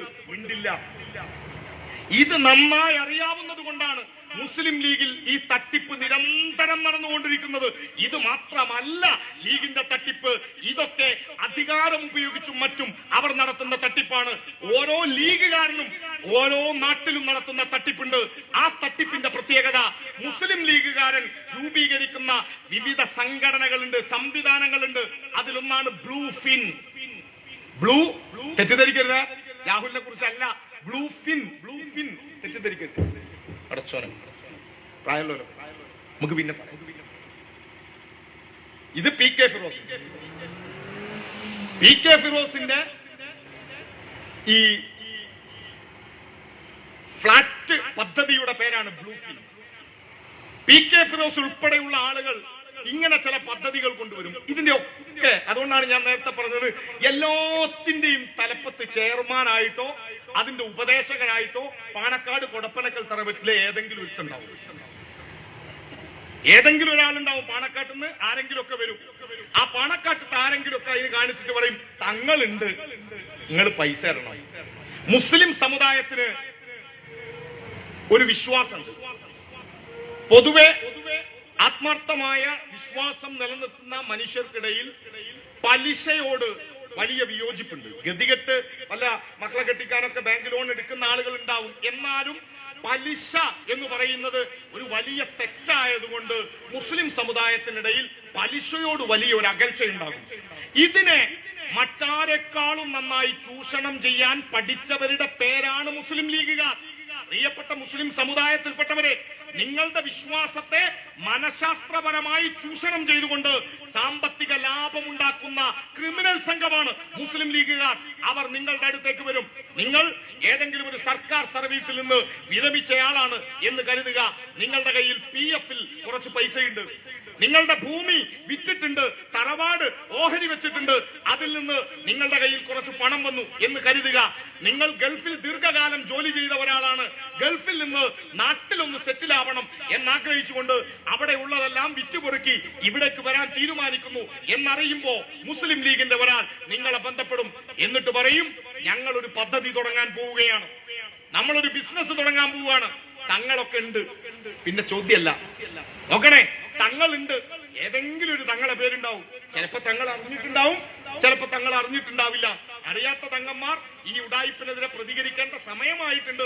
ഞങ്ങൾ അറിഞ്ഞിട്ടില്ല എന്നാണ് വാദമെങ്കിൽ പാണക്കാട്ട് തങ്ങൾ പറയണം, എന്റെ പേരും പറഞ്ഞ് ലീഗുകാർ ഇതുപോലെ ബിസിനസ് എന്ന് പറഞ്ഞ് നിങ്ങളുടെ അടുത്തേക്ക് വന്നാൽ അവർക്ക് കൊടുക്കരുത് എന്ന് പറയാൻ ബഹുമാന്യനായ പാണക്കാട്ട് തങ്ങൾ കുടുംബത്തിലെ പ്രിയപ്പെട്ടവരെ, നിങ്ങൾക്ക് ഉത്തരവാദിത്തമുണ്ട്. ആ ഉത്തരവാദിത്തം നിറവേറ്റണം. അത് നിറവേറ്റുന്നില്ല എങ്കിൽ ഈ തട്ടിപ്പിൽ നിങ്ങൾക്കും പങ്കുണ്ട് എന്നാരെങ്കിലും പറഞ്ഞാൽ അവരെ കുറ്റപ്പെടുത്താൻ കഴിയില്ല എന്ന് മാത്രം ഓർമ്മിപ്പിക്കുക. എന്താ ചെയ്യാ? നിങ്ങളുടെ കയ്യിൽ നിന്ന് 10 ലക്ഷം വാങ്ങും, ഇല്ലെങ്കിൽ 20 ലക്ഷം വാങ്ങും, 5 ലക്ഷം വാങ്ങും. കിട്ടുന്നത് എന്താണോ അതൊക്കെ വാങ്ങും, നിങ്ങൾ കൊടുക്കും. കാരണം നിങ്ങൾക്ക് എന്ത് പറ്റൂല? പലിശ പറ്റൂല. സ്വാഭാവികമായും നിങ്ങൾ പണം കൊടുത്താൽ അത് ചിലപ്പോ ഫ്ലാറ്റ് പദ്ധതിയാവാം, അത് ചിലപ്പോ വേറെന്തെങ്കിലും ബിസിനസ് ആവാം, എന്തു ആവാം. ചിലപ്പോ Malabar gold inverter comma edit your own, നിങ്ങളെ ഇഷ്ടത്തിന് എഡിറ്റ് ചെയ്യാം, അതുവരെ ആവാം. ഇങ്ങനെ ഈ പൈസയൊക്കെ അവർ വാങ്ങും. സ്വാഭാവികമായും ഒരു ബിസിനസ്സിലേക്ക് നിങ്ങൾ കാശ് കൊടുത്തു കഴിഞ്ഞാൽ കുറച്ചു കഴിയുമ്പോ ബിസിനസിന്റെ എന്തെങ്കിലും ഒരു നേട്ടം നിങ്ങൾക്ക് ഉണ്ടാവണ്ടേ? നിങ്ങളുടെ ഒരു ഷെയർ, നിങ്ങൾക്ക് അതിന്റെ ഒരു ഗുണം കിട്ടണമല്ലോ. ഇത് കിട്ടാതെ വരുമ്പോ കമറുച്ചക്ക് പൈസ കൊടുത്ത ആളുകൾ, KT കമറുദ്ദീന് സ്വർണത്തിന്റെ പേരും പറഞ്ഞ് പൈസ കൊടുത്ത ആളുകളുണ്ട്. കുറച്ചു കഴിയുമ്പോ അവർ ഇങ്ങോട്ട് വരും, എന്നിട്ട് പറയും, ഞങ്ങൾ പൈസ കൊടുത്തിട്ടുണ്ട്, അത് തിരിച്ചു വേണം. ആദ്യം അവിടുത്തെ പ്രാദേശിക ലീഗുമായി ചർച്ച, ആ ചർച്ച പരാജയപ്പെട്ട് അവസാനം അവർ കൊടപ്പനക്കൽ തറവാട്ടിലേക്ക് എത്തും. ഇതേ പരിപാടിയാണ് ഇപ്പോഴത്തെ മുസ്ലിം ലീഗിന്റെ ജില്ലാ പഞ്ചായത്ത് അംഗം 25 കോടി അടിച്ചു മാറ്റിക്കൊണ്ട് ചെയ്തത്. MSFന്റെ നേതാവായിട്ടുള്ള ഒരു ചെറുപ്പക്കാരൻ കഴിഞ്ഞ ദിവസം പറയുകയാണ്, ഒരു ബിസിനസ് തുടങ്ങാൻ വേണ്ടിയിട്ട് കുറച്ച് പദ്ധതി ഇട്ടു, ആ ബിസിനസ് പൊട്ടിയത് കൊണ്ട് മാത്രമാണ് നഷ്ടം. 25 കോടി റുപ്യന്റെ ബിസിനസ് തുടങ്ങുന്ന ഒരാൾക്ക് ആ ബിസിനസ് തുടങ്ങാൻ ആവശ്യമായ പ്രാഥമിക ധാരണ വേണം. ആ പണം പൊട്ടിക്കഴിഞ്ഞാൽ ലീഗുകാരെ ഇത് നിങ്ങളാണ് ഇരകളാക്കപ്പെടുക, ഞങ്ങളുടെ പൈസയല്ല പോകുന്നത്, അതുകൊണ്ട് നിങ്ങളോടാണ്, നിങ്ങൾ കേൾക്കാനാണ് ഈ പറയുന്നത്. ലീഗിന്റെ നേതാവ് നിങ്ങളുടെ കയ്യിൽ നിന്ന് പണം വാങ്ങും. അടുത്ത ചർച്ച അവസാനം എത്തുന്ന സ്ഥലം കൊടപ്പനക്കലാണ്. അവിടെ എത്തിക്കഴിഞ്ഞാൽ കാര്യമായിട്ട് ചായയൊക്കെ കുടിച്ചൊരു വട്ടത്തിൽ ഒരു ഇരുത്തുണ്ട്, ചിലപ്പോ ഒരു ദോയ ഉണ്ടാവും, എന്തെങ്കിലുമൊക്കെ ഉണ്ടാവും. അവസാനം ഒരു പറച്ചിലുണ്ട്, നിങ്ങൾ എന്തിനാ പൈസ കൊടുത്തത്? അതിന്റെ മുന്നേ 1-2 ഭീഷണി നടക്കാണ്ടിട്ടോ. ഭീഷണി ഇതാണ്, നിങ്ങൾ കൊടുത്ത പൈസക്ക് കണക്കുണ്ടോ, ഈടി വരും, അത് വരും, ഇത് വരും, പേടിപ്പിക്കും. അവിടെ ഒതുങ്ങാത്ത ആളാണെങ്കിൽ അവസാനം എത്തുന്ന സ്ഥലത്ത് നിന്നുള്ള ചോദ്യതാണ്, നിങ്ങൾ എന്തിനാണ് കാശ് കൊടുത്തത്? നിങ്ങൾ പൈസ കൊടുത്തത് ബിസിനസ്സിനല്ലേ, അതല്ലാതെ പലിശക്കല്ലല്ലോ. പലിശ വാങ്ങാനാണ് നിങ്ങൾ കൊടുത്തതെങ്കിൽ നിങ്ങൾ വാങ്ങുന്നത് പലിശയാണ്, അപ്പൊ പലിശ ഹറാമല്ലേ. അപ്പൊ നിങ്ങൾ ബിസിനസ്സിനാണ് കൊടുത്തത്. ബിസിനസ് നഷ്ടമായാൽ ആ നഷ്ടത്തിൽ ബിസിനസ്സിൽ പങ്കാളിയായിട്ട് ഉത്തരവാദിത്തമുണ്ട്. അതോടുകൂടി ഈ സാധു ഉണ്ടാക്കിയെടുത്ത പൈസ മുഴുവൻ അത് ലീഗുകാരൻ അണ്ണാക്ക് തൊടാതെ വിഴുങ്ങും. ഒരാൾക്കും 5 പൈസ തിരിച്ചു കിട്ടില്ല. നോക്കൂ നിങ്ങൾ, മുസ്ലിം ലീഗ് മലപ്പുറം ജില്ലയിൽ മാത്രം ലീഗ് നേതാക്കന്മാർ നിങ്ങളുടെ ഈ പ്രദേശം മുതൽ, ഞാനിപ്പോ കഴിഞ്ഞ ദിവസം ചെറുകാവിലായിരുന്നു, ഞാനിപ്പോ അവിടെയാണ് താമസം. ആ ചെറുകാവ് പഞ്ചായത്തിൽ മാത്രം കോടിക്കണക്കിന് രൂപയാണ് മുസ്ലിം ലീഗിന്റെ നേതാക്കന്മാർ പ്രാദേശികമായി മാത്രം പിരിച്ചെടുത്തത്. പ്രാദേശികമായി മാത്രം. അങ്ങനെ എത്രയോ പണമാണ് ഇവിടുത്തെ ലീഗിന്റെ, അതാണ് മനസ്സിലാക്കേണ്ടത്, ലീഗിന്റെ ആളുകളിൽ നിന്ന് തന്നെ അവർ സമാഹരിക്കുന്നത്. ഇത് മുസ്ലിം ലീഗ് എന്ന് പറയുന്ന പാർട്ടിയുടെ ഒരു ധൈര്യം കൊണ്ടാണ് ഇതൊക്കെ ചെയ്യുന്നത്. എന്താണ് ലീഗിന്റെ ധൈര്യം? അതാണ് ഞാൻ നേരത്തെ പറഞ്ഞ സമുദായത്തിന്റെ പേര്. ആ സമുദായത്തിന്റെ പേര് പറഞ്ഞ് എന്തിനേയും അവർ ന്യായീകരിക്കാൻ ശ്രമിക്കുകയും ആരെങ്കിലും മുസ്ലിം ലീഗിനെ വിമർശിച്ചാൽ, ആരെങ്കിലും പാണക്കാട് തങ്ങന്മാരുടെ തെറ്റായ ഒരു സമീപനത്തെ വിമർശനാത്മകമായി ഒന്ന് പറയാൻ ശ്രമിച്ചാൽ അപ്പോൾ അവർ പറയും ഞങ്ങളുടെ സമുദായത്തെ പറയുന്നു. ഇങ്ങനെ പറയുന്ന മുസ്ലിം ലീഗ്, ഇങ്ങനെ മുസ്ലിം ലീഗിനെ കൊണ്ട് പറയിപ്പിക്കാൻ ശ്രമിക്കുന്ന ജമാഅത്തെ ഇസ്ലാമി, നിങ്ങൾക്കുള്ള മറുപടി പ്രവാചകൻ മുഹമ്മദ് നബി വളരെ കൃത്യമായി പണ്ടേ പറഞ്ഞു വെച്ചിട്ടുണ്ട്. നിങ്ങൾക്കുള്ള മറുപടി ഞങ്ങൾ ആരും പറയേണ്ടതില്ല. സമുദായത്തിന്റെ പേര് പറഞ്ഞ് സകല നെറികേടുകളെയും ന്യായീകരിക്കാൻ ശ്രമിക്കുന്ന മുസ്ലിം ലീഗിനുള്ള മറുപടി, യാ റസൂലല്ലാഹ് മൻ ഹസബിയ എന്നൊരു ചോദ്യം പണ്ട് സഹാബിമാർ പ്രവാചകൻ മുഹമ്മദ് നബിയോട് ചോദിച്ചു. അള്ളാഹുവിന്റെ റസൂലെ, എന്താണ് വർഗീയത? അസബിയ എന്ന വാക്കിന് അറബിയിൽ വർഗീയത എന്നാണ് അർത്ഥം. എന്താണ് പ്രവാചകരെ വർഗീയത? വർഗീയത എന്താണ് എന്നതിന് മുഹമ്മദ് നബി നൽകിയ ഉത്തരത്തോളം സുന്ദരമായ ഒരു ഡെഫിനിഷൻ, എത്രയോ ഡെഫിനിഷനുകൾ ഞാൻ വായിച്ചിട്ടുണ്ട്, നിങ്ങൾ വായിച്ചിട്ടുണ്ട്. വർഗീയതയ്ക്ക് ലോകത്തുള്ള ഏറ്റവും സുന്ദരമായ നിർവചനം നൽകിയിട്ടുള്ളത് പ്രവാചകൻ മുഹമ്മദ് നബി സല്ലല്ലാഹു അലൈഹി വസല്ലമയാണ്. മുഹമ്മദ് നബി നൽകിയ മറുപടി ഇങ്ങനെയാണ്: സ്വസമുദായത്തിന്റെ അന്യായമായ ഒരാവശ്യത്തെ അനാവശ്യമായി ന്യായീകരിക്കലാണ് വർഗീയത. സ്വന്തം സമുദായത്തിന്റെ അന്യായമായ ഒരാവശ്യത്തെ അനാവശ്യമായി ന്യായീകരിക്കലാണ് വർഗീയത. നിങ്ങൾ ഒരു പ്രത്യേക സമുദായത്തിൽപ്പെട്ടവരാണ് എന്നതുകൊണ്ട് നിങ്ങളുടെ സമുദായം ചെയ്യുന്ന എന്ത് തെറ്റിനെയും നിങ്ങൾ ന്യായീകരിക്കാൻ ശ്രമിച്ചാൽ അതിന്റെ പേരാണ് വർഗീയത എന്ന് സുന്ദരമായി വിശദീകരിച്ചത് പ്രവാചകൻ മുഹമ്മദ് നബിയാണ്. ലീഗെ, നിങ്ങൾ പരിശോധിക്ക്.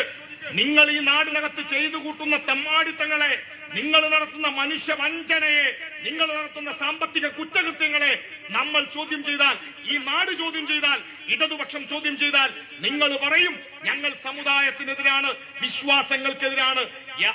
ആ നിമിഷത്തിൽ നമ്മൾ പറയും ലീഗ് വർഗീയതയാണ് പറയുന്നത്. വർഗീയതയാണ് ലീഗ് പറയുന്നത് എന്നതിന് നമ്മുടെ കയ്യിലെ തെളിവ്, വിശദീകരണം, അത് മുഹമ്മദ് നബി നൽകിയ വിശദീകരണമാണ്. നിങ്ങൾക്കാർക്കും പരിശോധിക്കാം. അബൂ ഹുറൈറ ഹദീസുകളെ കുറിച്ച് അറിയുന്ന ആളുകൾക്കറിയാം. അബൂ ഹുറൈറ റിപ്പോർട്ട് ചെയ്തിട്ടുള്ള സ്വഹീയായ അംഗീകരിക്കപ്പെട്ട ഒരു ഹദീസാണ് ഞാൻ നേരത്തെ പറഞ്ഞത്. യാ റസൂലല്ലാഹ് മൻ ഹസബിയ എന്ന് തുടങ്ങുന്ന ഹദീസ് സ്വന്തം സമുദായത്തിന്റെ അന്യായമായ ഒരാവശ്യത്തെ, ശരിയല്ലാത്ത, നീതീകരിക്കാനാവാത്ത ഒരാവശ്യത്തെ അനാവശ്യമായി ന്യായീകരിച്ചാൽ അത് വർഗീയതയാണ്. ആ വർഗീയതയാണ് മുസ്ലിം ലീഗ് നമ്മുടെ നാടിനകത്ത് നടത്തിക്കൊണ്ടിരിക്കുന്നത്. മുസ്ലിം ലീഗിനെ ന്യായീകരിക്കാനുള്ള ഉത്തരവാദിത്വം ഈ നാടിനകത്ത് സാധാരണ മതവിശ്വാസികൾക്കില്ല. മുസ്ലിം ലീഗ് ഇവിടുത്തെ മതവിശ്വാസികളെ ഉപയോഗപ്പെടുത്തിയിട്ടാണ്. അതിനവരുടെ മുന്നിലെ പ്രധാനപ്പെട്ട ഒരു സംവിധാനമാണ് പാണക്കാട് കൊടപ്പനക്കൽ തറവാട്.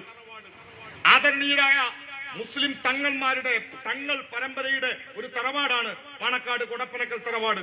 ആ കൊടപ്പനക്കൽ തറവാടിന്റെ ഒരു ചരിത്രം പ്രിയപ്പെട്ടവരെ നിങ്ങളൊന്ന് പരിശോധിക്കണം. ഇതൊക്കെ വേണോ? ഒന്ന് നവാസ്ക ചിലപ്പോൾ അവിടുന്ന് ചിന്തിക്കുന്നുണ്ടാവും, തങ്ങന്മാരൊക്കെ പറയണോ? നൗഫില് വേണോ സഖാവേ? ഞങ്ങൾക്ക് ഇവിടെ തന്നെ നിൽക്കണോ? പറയണം. ഒരു തങ്ങളെയും നമ്മൾ അപമാനിക്കുന്നില്ല. എന്നാൽ നമ്മുടെ നാട്ടിലെ, കേരളത്തിലെ വിവിധ തങ്ങൾ പരമ്പരകളുണ്ട്. അവർക്ക് കബീലകൾ എന്ന് അറബിയിൽ പറയും. വിവിധ തങ്ങൾ കുടുംബങ്ങൾ കേരളത്തിലുണ്ട്. കേരളത്തിൽ മലബാറിലേക്ക് വന്ന, ഇപ്പോൾ കേരളത്തിന്റെ പല ഭാഗങ്ങളിൽ ജീവിക്കുന്ന തങ്ങൾ പരമ്പരകൾ ഏതാണ്ട് 70-ലധികമാണ്. ഏതാണ്ട് 63 എന്ന് നമ്മളെ മജ്മഇന്റെ ഖലീൽ ബുഖാരി അദ്ദേഹം ഒരു പ്രഭാഷണത്തിൽ പറഞ്ഞത് 63 എന്നാണ്. ഞാൻ ചില സ്ഥലങ്ങളിൽ വായിച്ചപ്പോൾ മനസ്സിലായത് 70-ലധികം എന്നാണ്. എന്നെ കേൾക്കുന്നവരോട് ഇതൊരു ആവേശ പ്രസംഗമല്ല, വെറുതെ ആവേശം കൊണ്ടിട്ട് ഒരു കാര്യമല്ല. വളരെ ലളിതമായി ഒരു സെമിനാർ പോലെ ഇത് വിശദീകരിക്കണമെന്നാണ് ഞാൻ വിചാരിക്കുന്നത്. കേരളത്തിൽ 70-ലധികം തങ്ങൾ പരമ്പരകളുണ്ട്, സയ്യിദ് കുടുംബങ്ങളുണ്ട്. വേറൊരു ഭാഷയിൽ പറഞ്ഞാൽ പ്രവാചകൻ മുഹമ്മദ് നബിയുടെ സന്താന പരമ്പരയിൽപ്പെട്ടവർ കേരളത്തിൽ 70-ലധികമുണ്ട്. അതിൽ ഏതെങ്കിലും ഒരു കുടുംബത്തിന് മാത്രം കുറച്ച് പ്രത്യേകത വരുന്നത് എങ്ങനെ? നിങ്ങൾ ഇവിടത്തെ സയ്യിദ് പരമ്പരകളിൽ, പ്രവാചകൻ മുഹമ്മദ് നബിയുടെ പരമ്പരകളിൽ, അഹ്ലു ബൈത്തിൽ പാണക്കാട് കൊടപ്പനക്കൽ തറവാടിന് മാത്രമായി എന്തോ മഹിമ നൽകുമ്പോ അപമാനിക്കപ്പെടുന്ന ഏതാണ്ട് 69-ലധികം വരുന്ന തങ്ങള് പരമ്പരകൾ ഉണ്ട് എന്നോർക്കണം. നോക്കൂ നിങ്ങൾ, ജിഫ്രി തങ്ങളെ പച്ചത്തെറി വിളിക്കുന്ന വളരെ മോശം ഭാഷയിലൂടെ കേരളത്തിലെ ജമിയത്തുൽ ഉലമയുടെ, സമസ്ത കേരള ജമിയത്തുൽ ഉലമയുടെ പണ്ഡിതനായ ജിഫ്രി തങ്ങളെ അപമാനിക്കുന്ന ഫേസ്ബുക്ക് കമന്റുകൾ നിങ്ങൾ എത്ര കണ്ടിട്ടുണ്ട്? എത്ര മുസ്ലിം ലീഗുകാർ പലതരം പേരുകൾ. ഇപ്പോ ഷജറ എന്നൊരു അറബ് വാക്ക് അദ്ദേഹത്തെ ഏത് തരം സമസ്തയുടെ ആളുകൾ എന്തെങ്കിലും ഇട്ട് കഴിഞ്ഞാൽ അപ്പൊ ലീഗിന്റെ ആളുകൾ വരും. ഷജറകൾ ഞാൻ അതൊന്നും വിശദീകരിച്ചു പോകുന്നില്ല. വളരെ മോശം വാക്കുകളിലൂടെ ജിഫ്രി തങ്ങളെ പറയുന്നവരെ നിങ്ങൾ കണ്ടിട്ടുണ്ട്. കേരളത്തിലെ എത്രയോ മുസ്ലിം പരമ്പരകളിൽപ്പെട്ട ആളുകളെ, കാന്തപുരം AP അബൂബക്കർ മുസ്ലിയാർ, അദ്ദേഹം സയ്യിദ് കുടുംബത്തിൽപ്പെട്ടയാളല്ല. കാന്തപുരം AP അബൂബക്കർ മുസ്ലിയാരെ അദ്ദേഹത്തിന്റെ കൂടെ നിന്നു എന്ന ഒറ്റ കാരണം കൊണ്ട് കേരളത്തിൽ 10ഓളം മനുഷ്യരെ മുസ്ലിം ലീഗുകാർ കൊലപ്പെടുത്തിയിട്ടുണ്ട്. അദ്ദേഹത്തിന്റെ ഒരു ചിത്രമുണ്ടാക്കിയിട്ട് അദ്ദേഹത്തിന്റെ മൃതദേഹം എന്ന് പറഞ്ഞുകൊണ്ട് മണ്ണാർക്കാടിൽ മുസ്ലിം ലീഗുകാരൻ ആഹ്ലാദ പ്രകടനം നടത്തിയിട്ടുണ്ട്. ഇതൊക്കെ അപമാനമല്ലേ? കേരളത്തിൽ ഒരു മുസ്ലിം പള്ളിക്ക് കണ്ണൂർ ജില്ലയിൽ, മദ്രസക്ക് കണ്ണൂർ ജില്ലയിൽ മുസ്ലിം ലീഗുകാരൻ ബോംബെറിഞ്ഞിട്ടുണ്ട്. നമ്മുടെ നാട്ടിലെ എത്രയോ പള്ളികളിൽ മുസ്ലിം ലീഗുകാർ ആക്രമണങ്ങൾ നടത്തിയിട്ടുണ്ട്. വെള്ളിയാഴ്ച ജുമുഅ കഴിഞ്ഞ് പുറത്തിറങ്ങുന്ന എത്രയോ മനുഷ്യരുടെ തല തല്ലിപ്പൊളിച്ചിട്ടുണ്ട്. ഇതൊക്കെ നമ്മുടെ നാട്ടിൽ ലീഗ് നടത്തിയിട്ടുണ്ട്, ലീഗിന്റെ പ്രവർത്തകർ നടത്തിയിട്ടുണ്ട്. അപ്പോഴൊന്നും അവർക്ക് സമുദായമില്ല. അതൊക്കെ അവർക്ക് ഏതോ ഒരു തറ തറവാടിന്റെ മാത്രം മഹിമയാണ്. പ്രിയപ്പെട്ടവരെ, പരിശോധിക്കൂ. കേരളത്തിലേക്ക് വന്ന ആദ്യത്തെ തങ്ങളുടെ പേര് പാണക്കാട് കൊടപ്പനക്കൽ തറവാട്ടിലെ ഏതെങ്കിലും തങ്ങളാണോ? എന്റെ ഭാഷയുടെ ശൈലി കൊണ്ട്, എന്റെ ശബ്ദത്തിന്റെ ഈ മുഴക്കം കൊണ്ടോ മറ്റോ ഒരാളും തെറ്റിദ്ധരിക്കരുത്. ഏതെങ്കിലും തരത്തിൽ തങ്ങന്മാരെ അപമാനിക്കുക എന്നത് ഞങ്ങളുടെ ഉദ്ദേശമല്ല. ഈ നാടിനകത്ത് സാധാരണ മനുഷ്യരായ ആളുകൾ, മുസ്ലിം വിഭാഗത്തിൽപ്പെട്ടവരും അല്ലാത്തവരും സയ്യിദ് കുടുംബങ്ങളെ ആദരിക്കുകയും അവരെ സ്വീകരിക്കുകയും ചെയ്തതിന് പല കാരണങ്ങളുണ്ട്. ആ കാരണങ്ങളൊക്കെ നിലനിന്നതുകൊണ്ടാണ്, പ്രത്യേകിച്ച് അന്നും ആശുപത്രികളൊക്കെ വികസിക്കാത്ത കാലത്ത് പല തങ്ങൾ കുടുംബങ്ങളും ചികിത്സകന്മാരും മാനസികാരോഗ്യത്തിന് വേണ്ടിയുള്ള ട്രീറ്റ്മെന്റ് നടത്തിയവരും ഒക്കെ ആയിരുന്നു. അതുകൊണ്ട് അവരുടെ അനുയായികളായ ആളുകൾക്ക് പല കാരണങ്ങളുണ്ട്. ഞാനത് വിശദീകരിക്കുന്നില്ല. എന്റെ ചോദ്യം ഇതാണ്: പാണക്കാട് കൊടപ്പനക്കൽ തറവാടിന് ഈ കൽപ്പിച്ചു തല്ലുന്ന മഹത്വം അത് എന്ന് മുതൽ ഉണ്ടായതാണ് എന്ന് പരിശോധിക്കണം. നോക്കൂ നിങ്ങൾ, കേരളത്തിൽ വന്ന, കേരളത്തിലെ രേഖപ്പെടുത്തപ്പെട്ട ഏറ്റവും പഴക്കമുള്ള ഒരു തങ്ങൾ എന്ന് പറയുന്നത് സയ്യിദ് ജലാലുദ്ദീൻ ബുഖാരി തങ്ങൾ ആണ്. കേരളത്തിലെ രേഖപ്പെടുത്തപ്പെട്ട ആദ്യത്തെ പ്രധാനപ്പെട്ട തങ്ങൾ. അദ്ദേഹത്തിന്റെ ഖബർസ്ഥാനുള്ളത് കണ്ണൂർ ജില്ലയിലെ വളപട്ടണത്തെ കക്കുളങ്ങര മക്കാമാണ്. കണ്ണൂർ ജില്ലയിലെ വളപട്ടണത്തെ കക്കുളങ്ങര മക്കാമിൽ മറവ് ചെയ്യപ്പെട്ടിട്ടുള്ള സയ്യിദ് ജലാലുദ്ദീൻ ബുഖാരി തങ്ങളാണ് കേരളത്തിലെ ഏറ്റവും പഴക്കമുള്ള ഒരു തങ്ങൾ. അപ്പോ ആദ്യത്തെ തങ്ങൾ പരമ്പര ബുഖാരി തങ്ങൾ പരമ്പരയാണ് കേരളത്തിന്റെ രേഖകളിൽ. രണ്ടാമത് കേരളത്തിലേക്ക് വന്ന പ്രധാനപ്പെട്ട തങ്ങൾ പരമ്പര അത് കോഴിക്കോട് കുറ്റിച്ചിറ കേന്ദ്രമായിരുന്നു അവരുടെ പ്രവർത്തനം. ഇന്നത്തെ ജിഫ്രി തങ്ങൾ, ജിഫ്രി മുത്തുക്കോയ തങ്ങൾ ഉണ്ടല്ലോ, അവരുടെയൊക്കെ കുടുംബത്തിലെ കാരണവന്മാരാണ് രണ്ടാമത് വന്നവർ. അവരെ നമ്മൾ ജിഫ്രി പരമ്പര എന്ന് പറയും. ജിഫ്രി തങ്ങന്മാരുടെ പരമ്പരയിൽപ്പെട്ട അവരുടെ പെങ്ങളുടെ മക്കളായിട്ട് മലബാറിലേക്ക് വന്നവരാണ് മമ്പുറം തങ്ങന്മാർ. അവരാണ് പിന്നീട് വന്ന തലമുറ. അങ്ങനെ നമ്മുടെ നാട്ടിലേക്ക് ഇഷ്ടം പോലെ മുസ്ലിം സയ്യിദ് കുടുംബങ്ങൾ, നമ്മുടെ ഈ പ്രവാചക പരമ്പര ഇവിടേക്ക് വന്നിട്ടുണ്ട്. എന്നെ കേൾക്കുന്നവരെ, ഞാനിവിടെ എന്തിനാണ് ഈ ചരിത്രം പറയുന്നത് എന്ന് വെച്ചാൽ, എല്ലാത്തിന്റെയും അവസാനത്തെ വാക്ക് അവിടെയാണ് എന്ന് പറയുമ്പോ കേരളത്തിലെ ഈ മറ്റ് പണ്ഡിത സഭകൾക്ക്, മറ്റ് കേരളത്തിലെ തങ്ങൾ കുടുംബങ്ങളുടെ വില എവിടെ? അവരെയും ആദരിക്കണ്ടേ, അവരെയും അംഗീകരിക്കണ്ടേ? ജിഫ്രി തങ്ങളെ തെറി വിളിക്കാം. കൊടപ്പനക്കൽ തറവാട്ടിൽ ഒരു തെറ്റ് നടന്നാൽ, സാമ്പത്തിക കുറ്റകൃത്യങ്ങൾക്ക് അവിടെ ആരെങ്കിലും കൂട്ടുനിന്നാൽ, അതിനെ വിമർശിച്ചാൽ അതെങ്ങനെ മതവിമർശനമാകും? ഇനി മുസ്ലിം ലീഗുകാരോട്, മുസ്ലിം ലീഗ് എന്ന രാഷ്ട്രീയ പാർട്ടി വിഭജനാനന്തര ഇന്ത്യയിൽ രൂപീകരിക്കപ്പെടുമ്പോ, അതിന് മുമ്പത്തെ കഥയല്ല, 1948 ലീഗ് രൂപീകരിക്കപ്പെടുമ്പോ മുസ്ലിം ലീഗിന്റെ പ്രസിഡന്റ് സ്ഥാനത്തേക്ക് പാണക്കാട് കൊടപ്പനക്കൽ തറവാട്ടിൽ നിന്ന് ആരെങ്കിലും ഉണ്ടായിരുന്നോ? മുസ്ലിം ലീഗ് എന്ന രാഷ്ട്രീയ പാർട്ടി കേരളത്തിൽ രൂപീകരിക്കപ്പെടുമ്പോ അതിന്റെ തലപ്പത്ത് പാണക്കാട് കൊടപ്പനക്കൽ തറവാട്ടിൽ നിന്നുള്ള തങ്ങൾ പരമ്പര വന്നിട്ടില്ല. ഉമർ ബാഫക്കി തങ്ങളുടെ മരണശേഷമാണ് PMSA പൂക്കോയ തങ്ങൾ അതിന്റെ അധികാരത്തിലേക്ക് വരുന്നത്. അത് കഴിഞ്ഞാണ് 1975 മുതൽ പാണക്കാട് സയ്യിദ് മുഹമ്മദ് അലി ശിഹാബ് തങ്ങൾ ലീഗിന്റെ തലപ്പത്തേക്ക് വരുന്നത്. എന്നു മുതലാണോ ലീഗിന്റെ പ്രസിഡന്റ് സ്ഥാനം പാണക്കാട് കൊടപ്പനക്കൽ തറവാട്ടിലേക്ക് വന്നത്, അന്നു മുതലാണ് കേരളത്തിൽ, നമ്മുടെ മലബാറിൽ കാളി വിഭാഗത്തിന്റെ തലപ്പത്തേക്ക് അവർ വന്നത്. മലപ്പുറം ജില്ലയിലെ ആദ്യത്തെ കാളി കുടുംബം പാണക്കാട് കൊടപ്പനക്കൽ തറവാടല്ല. മലപ്പുറം ജില്ലയിൽ കൊടപ്പനക്കൽ തറവാട് ലീഗിന്റെ പ്രസിഡന്റ് സ്ഥാനം ഏറ്റെടുക്കുന്നതിന് മുമ്പും നോമ്പുണ്ടായിട്ടുണ്ട്, ഹജ്ജുണ്ടായിട്ടുണ്ട്, മുസ്ലിം ജീവിതവുമായി ബന്ധപ്പെട്ട കാര്യങ്ങൾ ഉണ്ടായിട്ടുണ്ട്. അന്നൊക്കെ തീരുമാനങ്ങൾ എടുത്ത കാളിമാരുണ്ടായിട്ടുണ്ട്. ആ കാളിമാർ മലപ്പുറത്തെ വലിയ കാളിയാരകത്ത് എന്ന തറവാട്ടുപേരായി ഇപ്പോഴും മലപ്പുറത്തുണ്ട്. ആ തലമുറക്ക് പാരമ്പര്യം പറയുന്നവരാണിവർ, പാരമ്പര്യം പറയുന്നവരാണ് ഈ ലീഗുകാർ. ആ പാരമ്പര്യമെങ്കിൽ മലപ്പുറം വലിയ കാളിയാരകത്ത് എന്ന തറവാടുണ്ട്. ആദ്യം വന്ന തങ്ങൾ പരമ്പരയുണ്ട്. അവർക്കാർക്കും കൊടുക്കാത്ത ഈ മഹത്വം ഇവർക്ക് എന്ത് കിട്ടി? ഇനിയും നോക്കൂ നിങ്ങൾ. ഇതൊന്നും എന്റെ അമ്മ പറഞ്ഞ് തീക്കൊള്ളിയുണ്ട് തല ഉടണ്ടാന്ന്. ഇടയ്ക്ക് എന്റെ അമ്മക്ക് ഭയങ്കര വിശ്വാസമാണ്. പിന്നെ ഉപദേശിച്ചു, ഞാൻ പറഞ്ഞു നുണയൊന്നും പറയില്ലമ്മാന്ന്. നുണ പറഞ്ഞാലല്ലേ പ്രശ്നം. അടുത്ത ചോദ്യം ലീഗുകാരൻ പറയാം. സമസ്ത കേരള ജമിയത്തുൽ മുഅല്ലിമീൻ സ്ഥാപിക്കപ്പെട്ടിട്ട് 100 കൊല്ലാണ്. ഇത് 2025. മലബാർ സമരത്തിന് ശേഷമാണ് സമസ്ത രൂപീകരിക്കപ്പെട്ടത്. 22-ൽ തുടങ്ങി ഔപചാരികമായി 25 മുതലാണ് സമസ്ത കേരള ജമിയത്തുൽ മുഅല്ലിമീൻ എന്ന കേരളത്തിലെ ഏറ്റവും ആധികാരികമായ മുസ്ലിം പണ്ഡിത സഭ രൂപീകരിക്കപ്പെടുന്നത്. ആ സമസ്ത രൂപീകരിക്കപ്പെട്ട കാലത്ത് സമസ്തയുടെ തലപ്പത്ത് പാണക്കാട് കൊടപ്പനക്കൽ തറവാട്ടുകാർ ആരെങ്കിലും പ്രസിഡന്റ് ആയിട്ടുണ്ടായിരുന്നോ? ഇപ്പൊ എല്ലാത്തിന്റെയും തലപ്പത്തവരല്ലേ? പാണക്കാട് കൊടപ്പനക്കൽ തറവാട്ടിൽ നിന്ന് സമസ്തയുടെ മുഷാവറയിൽ പോലും ആദ്യത്തെ സമയത്ത് ആരും ഉണ്ടായിരുന്നില്ല. പിന്നെ എന്ന് മുതൽ എന്തിനാണ് പാണക്കാട് കേന്ദ്രമായ ഖാലി ഹൗസ് എന്ന് പറയുന്ന ഒരു പദ്ധതി ലീഗ് ആരംഭിച്ചിട്ടുണ്ട്. പാണക്കാട് സയ്യിദ് മുഹമ്മദ് അലി ശിഹാബ് തങ്ങളുടെ കാലത്ത് ഖാലി ഹൗസ് ഇല്ല. സയ്യിദ് PMS പൂക്കോയ തങ്ങളുടെ കാലത്ത് ഖാലി ഹൗസ് ഇല്ല. ഉമർ അലി ശിഹാബ് തങ്ങളുടെ കാലത്ത് ഖാലി ഹൗസ് ഇല്ല. ഹൈദർ അലി ശിഹാബ് തങ്ങളുടെ കാലത്ത് ഖാലി ഹൗസ് ഇല്ല. സാദിഖ് അലി ശിഹാബ് തങ്ങൾ ഇപ്പോൾ ലീഗിന്റെ പ്രസിഡന്റ് ആയപ്പോ, ലീഗിന് കഴിഞ്ഞ 9 വർഷമായി ഭരണം നഷ്ടമായപ്പോ മാത്രം എങ്ങനെയാണ് പാണക്കാട് കൊടപ്പനക്കൽ കേന്ദ്രമായി ഒരു ഖാലി ഫൗണ്ടേഷൻ ഉണ്ടാവുകയും ഖാലി ഹൗസ് ഉണ്ടാവുകയും ചെയ്തത്? ഖാലി ഹൗസ് എന്ന പേരിൽ ലീഗ് രൂപീകരിക്കുന്ന ഈ സംവിധാനത്തെ കുറിച്ച് ജിഫ്രി തങ്ങളോ അല്ലെങ്കിൽ ഇപ്പൊ അടുത്ത് AV അബ്ദുറഹ്മാൻ മുസ്ലിയാർ, നമ്മളെ ഇടതുപക്ഷത്തിന്റെ ആളൊന്നുമല്ല, അല്ലെങ്കിൽ ഏതെങ്കിലും ഒരു രാഷ്ട്രീയവുമായി ബന്ധപ്പെട്ടയാളല്ല, സമസ്തയുടെ മുഷാവറ അംഗമായ അബ്ദുറഹ്മാൻ മുസ്ലിയാർ, നിങ്ങൾ കേട്ടിട്ടുണ്ടാവും, വലിയ ചർച്ചയൊന്നും ആയിട്ടില്ല.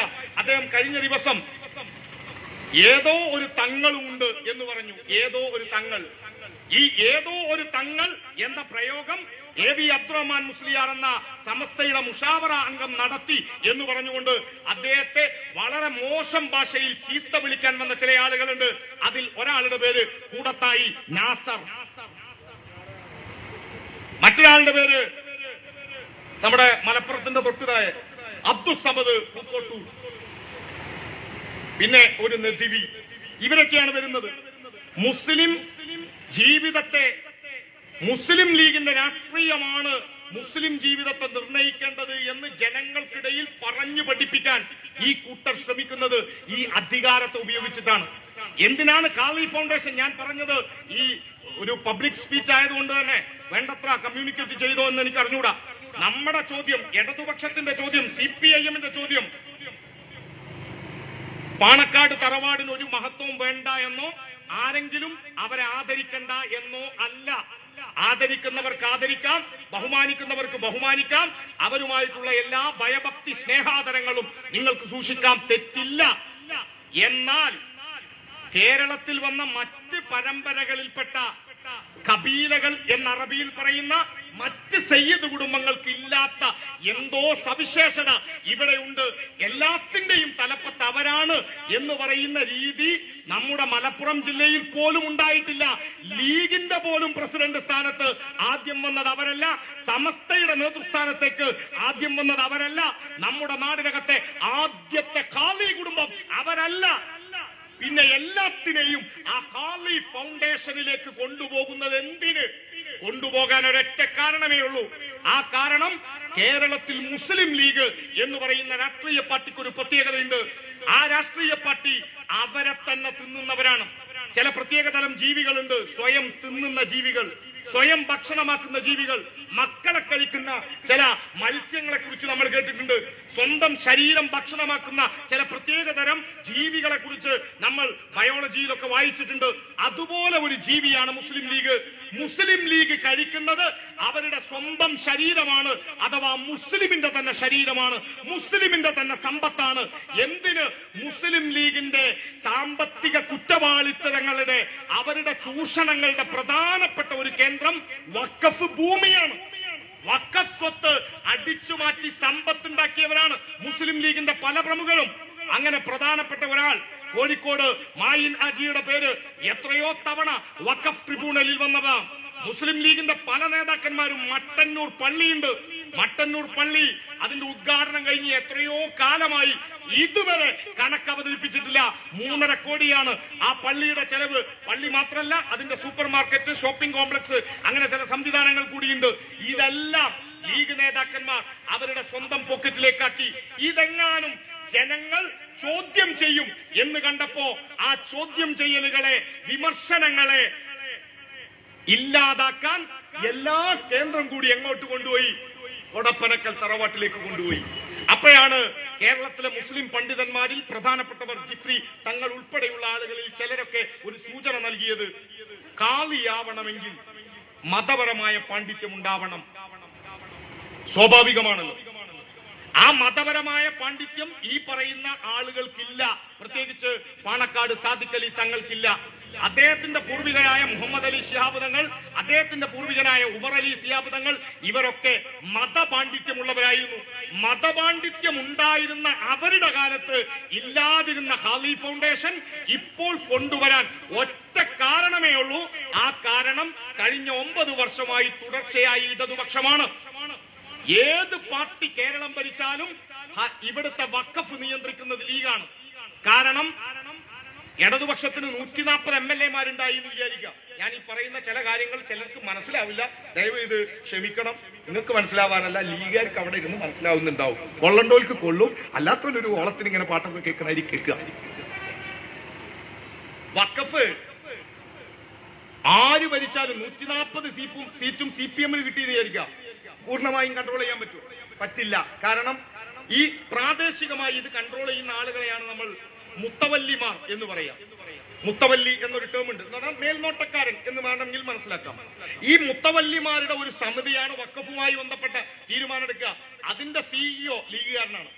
അതിന്റെ പ്രധാനപ്പെട്ട നേതൃസ്ഥാനങ്ങളിൽ, അതിന്റെ കമ്മിറ്റികളിൽ ലീഗിന്റെ നോമിനേറ്റഡ് ആളുകളാണ് ഭൂരിഭാഗവും ഉള്ളത്. ഈ കേരളത്തിൽ വഖഫ് സ്വത്ത് തിരിമറി നടത്തിയ, അള്ളാഹുവിന്റെ പേരിൽ വഖഫ് ചെയ്യപ്പെട്ട ഭൂമി തട്ടിയെടുത്ത കേസിൽ, തിരിമറി നടത്തിയ കേസിൽ കേരളത്തിൽ പ്രതി ചേർക്കപ്പെട്ടതിൽ ഒരാൾ പോലും CPM-കാരനല്ല, ഒരാൾ പോലും ഇടതുപക്ഷ അനുഭാവിയല്ല. വഖഫ് സ്വത്ത് പോക്കറ്റിലാക്കി അള്ളാന്റെ പേരിൽ രജിസ്റ്റർ ചെയ്യപ്പെട്ട ഭൂമി തട്ടിയെടുത്ത കേസിൽ പ്രതി ചേർക്കപ്പെട്ടവരെല്ലാം ലീഗാണ്, ലീഗ് നേതൃത്വത്തിൽപ്പെട്ടവരാണ്. അവർക്ക് ഇതിനെക്കുറിച്ച് ജനം ചോദ്യം ചെയ്തു വരും എന്നറിയാം. ആ ചോദ്യം ചെയ്യലുകളെയെല്ലാം ഒതുക്കണമെങ്കിൽ എല്ലാത്തിനും ഒരു രാജാവ് വേണം, ഒരു കേന്ദ്രം. അതാണ് നേരത്തെ പറഞ്ഞ ബുഖാരി തങ്ങൾക്കില്ലാത്ത, ജിഫ്രി തങ്ങൾക്ക് കൊടുക്കാത്ത, മമ്പുറം തങ്ങൾമാരുടെ പരമ്പരക്ക് നൽകാത്ത എന്തോ ഒരു പ്രത്യേകത ഇപ്പോൾ കൊടപ്പനക്കലിന് ചാർത്തിക്കൊടുക്കുന്നത്. ഞങ്ങൾ ഇതൊന്നും പറയണമെന്ന് വിചാരിച്ചതല്ല. ഞങ്ങൾക്കിത് പണ്ടേ അറിയാവുന്ന കാര്യങ്ങളുമാണ്. ഞങ്ങളാരും ഇത്രയൊന്നും നിങ്ങളെ നേതാക്കന്മാരിൽ ചിലരെ പറയാറുണ്ടായിരുന്നില്ല. പക്ഷെ നിങ്ങൾ മാന്തി അവസാനം ജമാഅത്തെ ഇസ്ലാമിയുടെ കൂടെ കൂടിയിട്ട് CPM വലിയ വർഗീയവാദികളാണ്, CPM ഇതാ സമുദായത്തെ തകർക്കാൻ ശ്രമിക്കുന്നു. ഇതാണ് നിങ്ങളുടെ വാദം. നിങ്ങൾ ഈ പറയാനുള്ള ഒരേ ഒരു കാരണം, പ്രിയപ്പെട്ടവരെ, CPM-നെ ഇവിടത്തെ മുസ്ലിം ലീഗും ജമാഅത്തെ ഇസ്ലാമിയും മതനിഷേധികളായി ഈ നാടിനെ CPM-ൽ നിന്ന് അകറ്റി നിർത്താനുള്ള ഒരേ ഒരു കാരണം, ലീഗിന്റെ സാമ്പത്തിക കുറ്റകൃത്യങ്ങൾക്ക് ഇരയാക്കാൻ ഒരു വിഭാഗത്തെ വേണം. ഇവിടുത്തെ സാമ്പത്തിക ശേഷിയുള്ള മുസ്ലിം സമുദായത്തിൽപ്പെട്ടവരെ ലീഗിന് വേണം. അവർക്ക് സാമ്പത്തികമായി കൊള്ളയടിക്കാൻ, ആ കൊള്ളയടിക്കുന്നതിന് ഇടതുപക്ഷം തടസ്സം നിൽക്കും എന്നതുകൊണ്ടാണ് അവർ CPM-നെ ദുർബലപ്പെടുത്താൻ ശ്രമിക്കുന്നത്. പ്രിയപ്പെട്ടവരെ, കേരളത്തിൽ ഇടതുപക്ഷം എന്തുകൊണ്ട് വേണം? ഈ ചെമ്പതാക കേരളത്തിൽ എന്തുകൊണ്ട് വേണം? നോക്കൂ നിങ്ങൾ, ഇന്ത്യയിലെ മറ്റെല്ലാ സംസ്ഥാനങ്ങളിലും വർഗീയ സംഘർഷങ്ങൾ, വർഗീയ കലാപങ്ങൾ അതിരൂക്ഷമായി വർദ്ധിക്കുകയാണ്. National crime record bureau of ഇന്ത്യയുടെ കണക്ക് പ്രകാരം ഇന്ത്യയിൽ 2014 ശേഷം വർഗീയ കലാപങ്ങൾ വൻതോതിൽ വർദ്ധിച്ചിട്ടുണ്ട്. ഉത്തരാഖണ്ഡ് എന്ന ഒറ്റ സംസ്ഥാനത്ത് ആർക്കിയോളജിക്കൽ സർവേ ഓഫ് ഇന്ത്യ എന്ന സംവിധാനത്തെ ഉപയോഗിച്ചുകൊണ്ട് 400-ലധികം മുസ്ലിം പള്ളികൾ അടിവേര് മാന്തിയിട്ടുണ്ട്. 400-ലധികം മുസ്ലിം പള്ളികൾ. എവിടുന്നാണ് ലീഗ് ഇതിനൊക്കെയുള്ള ധൈര്യം BJP-ക്ക് കിട്ടിയത്?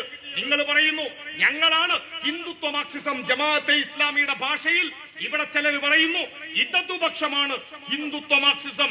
പ്രിയപ്പെട്ടവരെ, RSSന്റെ മുഖപത്രമാണ്, BJP-യുടെ കേരളത്തിലെ മുഖപത്രമാണ് ജന്മഭൂമി പത്രം. ജന്മഭൂമി പത്രത്തിന്റെ എഡിറ്റോറിയൽ പേജിൽ CPIM-ന്റെ ലോക്കൽ സെക്രട്ടറി മുതൽ അഖിലേന്ത്യാ സെക്രട്ടറി വരെയുള്ള ഏതെങ്കിലും ഒരു നേതാവിന്റെ പേരിൽ അഭിനന്ദനം അറിയിച്ചുകൊണ്ടുള്ള കുറിപ്പ് ഈ കാലം വരെ ഉണ്ടായിട്ടില്ല. ഞാൻ ആവർത്തിക്കുന്നു, ആവേശം കൊണ്ട് പറയുമ്പോൾ ചിലപ്പോൾ നിങ്ങൾക്ക് കിട്ടാതെ പോകും. ആവർത്തിച്ചു പറയുന്നു, ജന്മഭൂമി എന്ന പത്രത്തിൽ CPIM-ന്റെ പ്രാദേശിക നേതാവ് മുതൽ അഖിലേന്ത്യാ നേതാവ് വരെ, ജീവിച്ചിരിക്കുന്നവർ വരെ മുതൽ മരിച്ചവർ വരെ ഏതെങ്കിലും ഒരാളുടെ പേര് പ്രശംസനാർഹമാണ്, CPIM എന്ന പാർട്ടി അഭിനന്ദനം അർഹിക്കുന്നു എന്ന ഒരു പരാമർശം ജന്മഭൂമിയുടെ എഡിറ്റോറിയൽ പേജിൽ ഇന്നോളം ഉണ്ടായിട്ടില്ല. എന്നാൽ ലീഗ് ഞങ്ങൾ കാണിച്ചു തരാം. ഒരു പാർട്ടിയുടെ പേര് ബാബരി എന്ന ഒരു പള്ളി ഉണ്ടായിരുന്നു. ആ ബാബരി പള്ളിയുടെ തങ്കത്താഴികക്കുടങ്ങൾ തച്ചു തകർത്ത് RSSകാർ അവിടെ രാമക്ഷേത്രം പണിതു. ആ രാമക്ഷേത്രത്തിന്റെ ഉദ്ഘാടന ചടങ്ങിലേക്ക് ക്ഷണിച്ചുകൊണ്ട് പല പാർട്ടികൾക്കും കത്തെഴുതി. ആ കത്തുകളുടെ കൂട്ടത്തിൽ CPIMന്റെ ദേശീയ ഓഫീസിലേക്ക്, കേന്ദ്ര കമ്മിറ്റി ഓഫീസിലേക്ക് ഒരു കത്ത് വന്നു. ആ കത്ത് സ്വീകരിച്ചുകൊണ്ട്, കത്ത് സ്വാഭാവികമായും പോസ്റ്റ്മാൻ കൊണ്ടുവന്ന് തരും, അത് പൊട്ടിച്ചു നോക്കി. അതൊരു ക്ഷണക്കത്താണ്. ആ ക്ഷണക്കത്ത് വായിച്ചിട്ട് ക്ഷണം സ്വീകരിച്ചു മിണ്ടാതിരുന്നതല്ല CPM ചെയ്തത്. ആ ക്ഷണക്കത്ത് ഞങ്ങളുടെ അന്നത്തെ പാർട്ടിയുടെ അഖിലേന്ത്യാ ജനറൽ സെക്രട്ടറി, ഇന്ത്യൻ ബഹുസ്വരതയുടെ ഏറ്റവും ഉജ്ജ്വലനായ കാവൽക്കാരൻ സഖാവ് സീതാറാം അത് വായിക്കുന്നു. അത് വായിച്ചപ്പോ അതൊരു ക്ഷണക്കത്താണ്. രാമക്ഷേത്രത്തിന്റെ പ്രതിഷ്ഠാ ചടങ്ങുകൾ നടക്കുകയാണ്. ആ ചടങ്ങിലേക്കുള്ള സ്വാഗതമാണ്, ക്ഷണമാണ്. അന്ന് സീതാറാം ഒരു മറുപടി പറഞ്ഞു അവരോട്, മാധ്യമങ്ങളോടാകെ. ആ മറുപടിക്ക് ശേഷമാണ് ഇന്ത്യയിൽ കോൺഗ്രസ് ഉൾപ്പെടെ നിലപാട് എങ്ങനെയെങ്കിലും ഒന്ന് പറയാൻ ശ്രമിച്ചത്. അതിങ്ങനെയാണ്: രാജ്യത്തെവിടെയെങ്കിലും ഹിന്ദു മതവിശ്വാസികൾക്ക് ഒരു രാമക്ഷേത്രം നിർമ്മിക്കുന്നതിന് CPIM എതിരല്ല. ആവർത്തിച്ചു പറയുന്നു, രാജ്യത്തെ ഹിന്ദു മതവിശ്വാസികൾ രാമഭക്തരായ ആളുകളുണ്ട്. ആ രാമഭക്തരായ ആളുകൾക്ക് രാജ്യത്തെവിടെയെങ്കിലും രാമക്ഷേത്രം നിർമ്മിക്കുന്നതിന് CPIM എതിരല്ല. ആരാധനാ കർമ്മങ്ങൾക്ക് CPIM എതിരല്ല. എന്നാൽ ബാബരി പള്ളി നൂറ്റാണ്ടുകളായി ഇന്ത്യൻ മുസൽമാൻ ആരാധന നടത്തിയ ബാബരി പള്ളി തച്ച് തകർത്ത് അവിടെ രാമക്ഷേത്രം നിർമ്മിക്കുമ്പോ, പള്ളിപ്പറമ്പിൽ ക്ഷേത്രം നിർമ്മിക്കുമ്പോ അതിനെ CPIM എതിർക്കും. അത് ഇന്ത്യയുടെ ബഹുസ്വരതക്കെതിരാണ്. ഇതായിരുന്നു ഞങ്ങളുടെ നിലപാട്. ഞങ്ങൾ കേരളത്തിന്റെ ഓരോ ലോക്കൽ കേന്ദ്രങ്ങളിലും ഇത് വിശദീകരിച്ചിട്ടുണ്ട്. ബാബരി പള്ളി പൊളിച്ച് അവിടെ രാമക്ഷേത്രം നിർമ്മിക്കുന്ന സംഘപരിവാർ ശ്രമങ്ങളെ കേരളത്തിലെ CPIMന്റെ നേതാക്കന്മാർ പലയിടങ്ങളിൽ പല രീതിയിൽ പ്രതിരോധിച്ചിട്ടുണ്ട്, വിമർശിച്ചിട്ടുണ്ട്. എന്താ ലീഗ് നിങ്ങളുടെ നിലപാട്?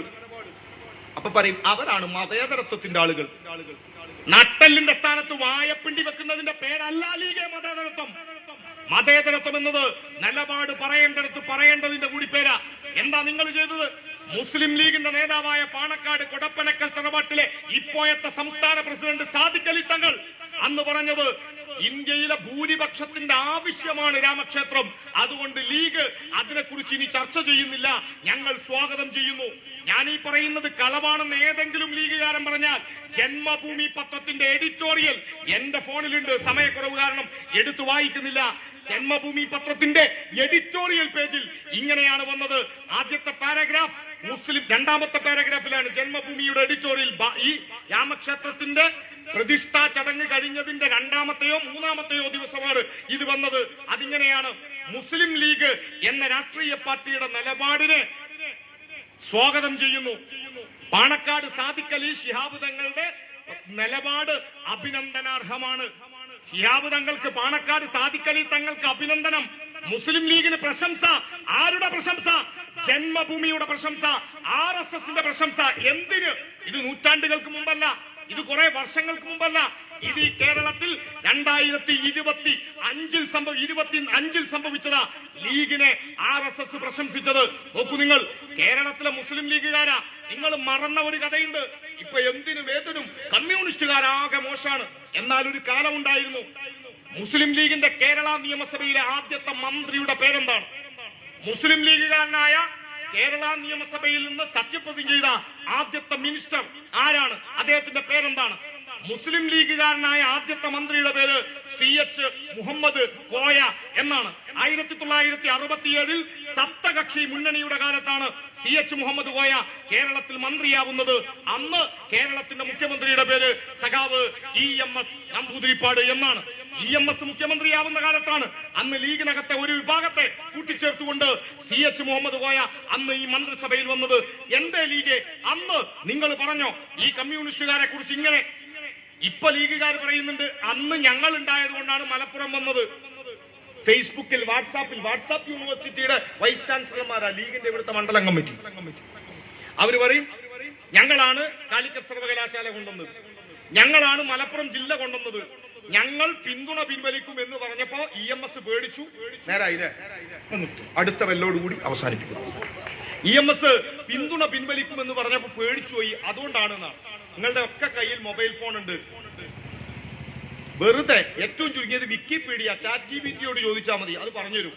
1967 ഗവൺമെന്റിൽ CPIM-ന്റെ MLA-മാരുടെ എണ്ണം 52, CPI-യുടെ MLA-മാരുടെ എണ്ണം 22. SSP എന്നൊരു പാർട്ടി ഉണ്ടായിരുന്നു, ഒരു സോഷ്യലിസ്റ്റ് പാർട്ടിയാണ്. അതിന്റെ MLA-മാരുടെ എണ്ണം 19, മുസ്ലിം ലീഗിന്റെ MLA-മാരുടെ എണ്ണം 14. നോക്കണേ, 1967 സപ്തകക്ഷി മുന്നണിയിൽ ഒറ്റയ്ക്ക് ഭരിക്കാനുള്ള ഭൂരിപക്ഷം CPM-നും CPI-ക്കും മാത്രമുണ്ട്, കമ്മ്യൂണിസ്റ്റുകാർക്ക് മാത്രമുണ്ട്. അപ്പൊ ലീഗ് പേടിപ്പിച്ചിട്ടാണ് മലപ്പുറം വന്നത് എന്നൊക്കെ പറയുമ്പോ അതങ്ങ് പോയി പറഞ്ഞാ മതി, നാട്ടുകാരോട് പറയണ്ട എന്ന് ഞങ്ങൾക്ക് പറയാനുള്ളൂ. ഇനിയും ഉണ്ട് കേട്ടോ ലീഗിനെ പറയുകയാണെങ്കിൽ. നമസ്കാരം. ഒരു സപ്താഹം പ്രഭാഷണ സപ്താഹ യജ്ഞം നടത്തേണ്ടി വരും ലീഗിനെ. ഞാന് കഴിഞ്ഞ ദിവസം ചെറുകാവ്, ഞാനിപ്പോ അടുത്ത പാർട്ടിയുടെ ഭാഗം. അപ്പൊ ഈ കട്ട കഥകളുണ്ടല്ലോ, നമ്മൾ ഈ നോട്ട് ചെയ്ത് വെക്കണം, മെമ്മറിയിൽ വേണമല്ലോ. അപ്പൊ ലീഗാരന്റെ കട്ട കഥകൾ എഴുതാൻ വേണ്ടിയിട്ട് ഞാൻ അങ്ങനെ നോട്ടിട്ട് എഴുതി. പ്രിയപ്പെട്ട സഖാക്കളെ, ഈ അമുക്കുകൾ നോട്ടിന്റെ പൈസ എനിക്ക് തരണം. 150 പേജ് ഇപ്പൊ കഴിഞ്ഞു.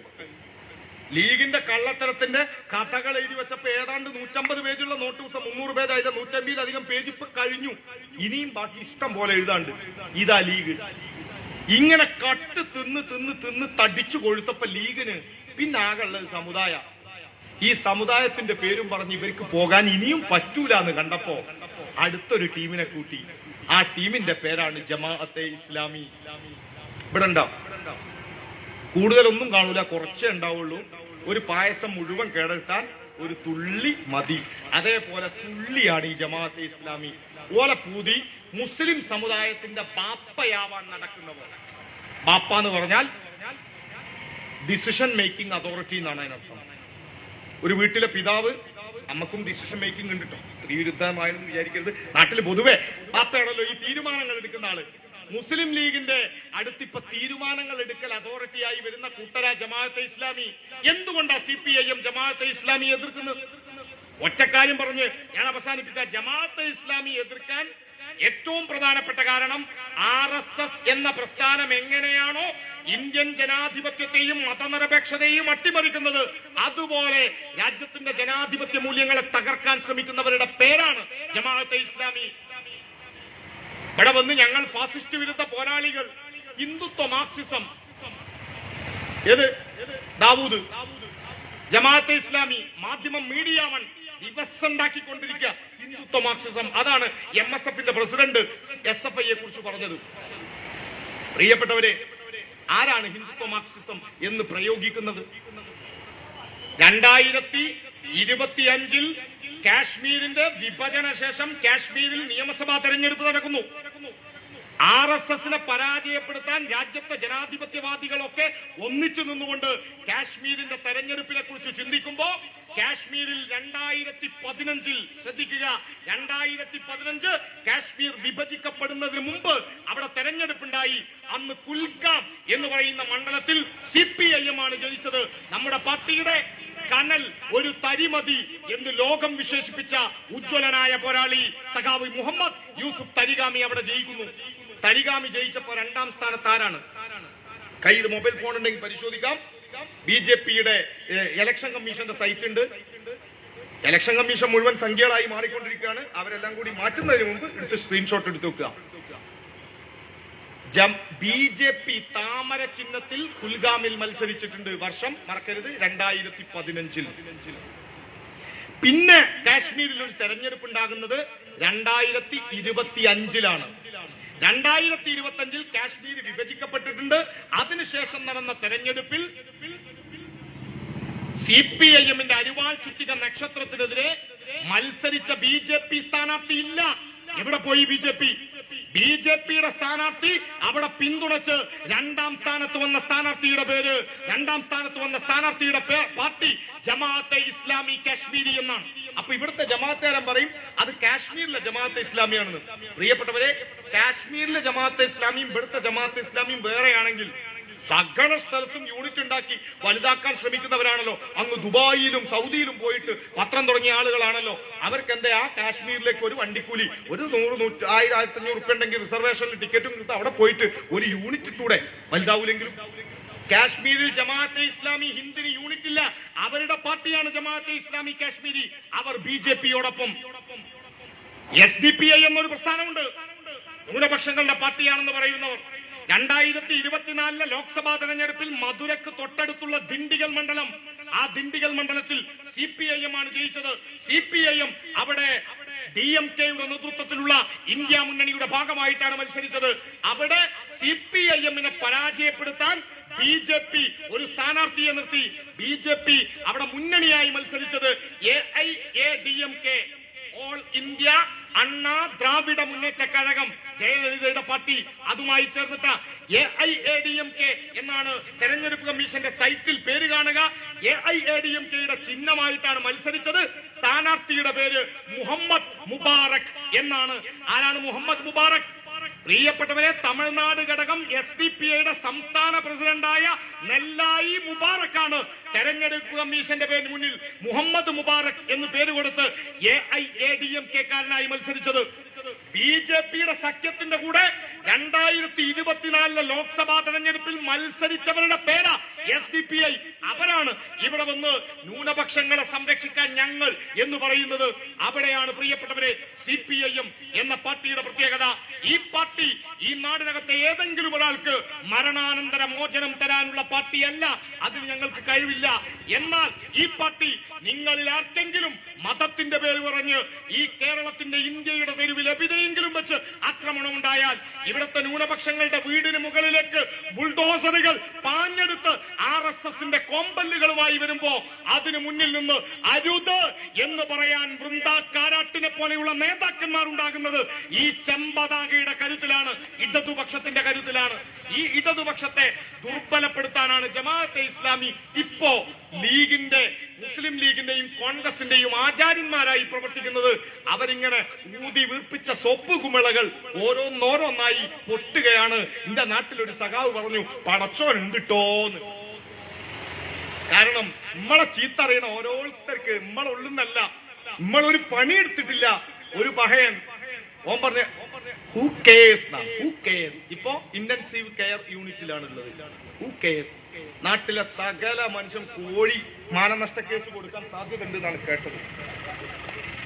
ഞാൻ രാഹുലിനെ കുറിച്ച് കൂടുതലൊന്നും പറയില്ലട്ടോ. എന്ത് പറയാനാണ്? നാട്ടില് കാരണവന്മാര് പറയും. ഇന്നലെ വലിയ ആളായിട്ട് വന്നിട്ടുണ്ട്.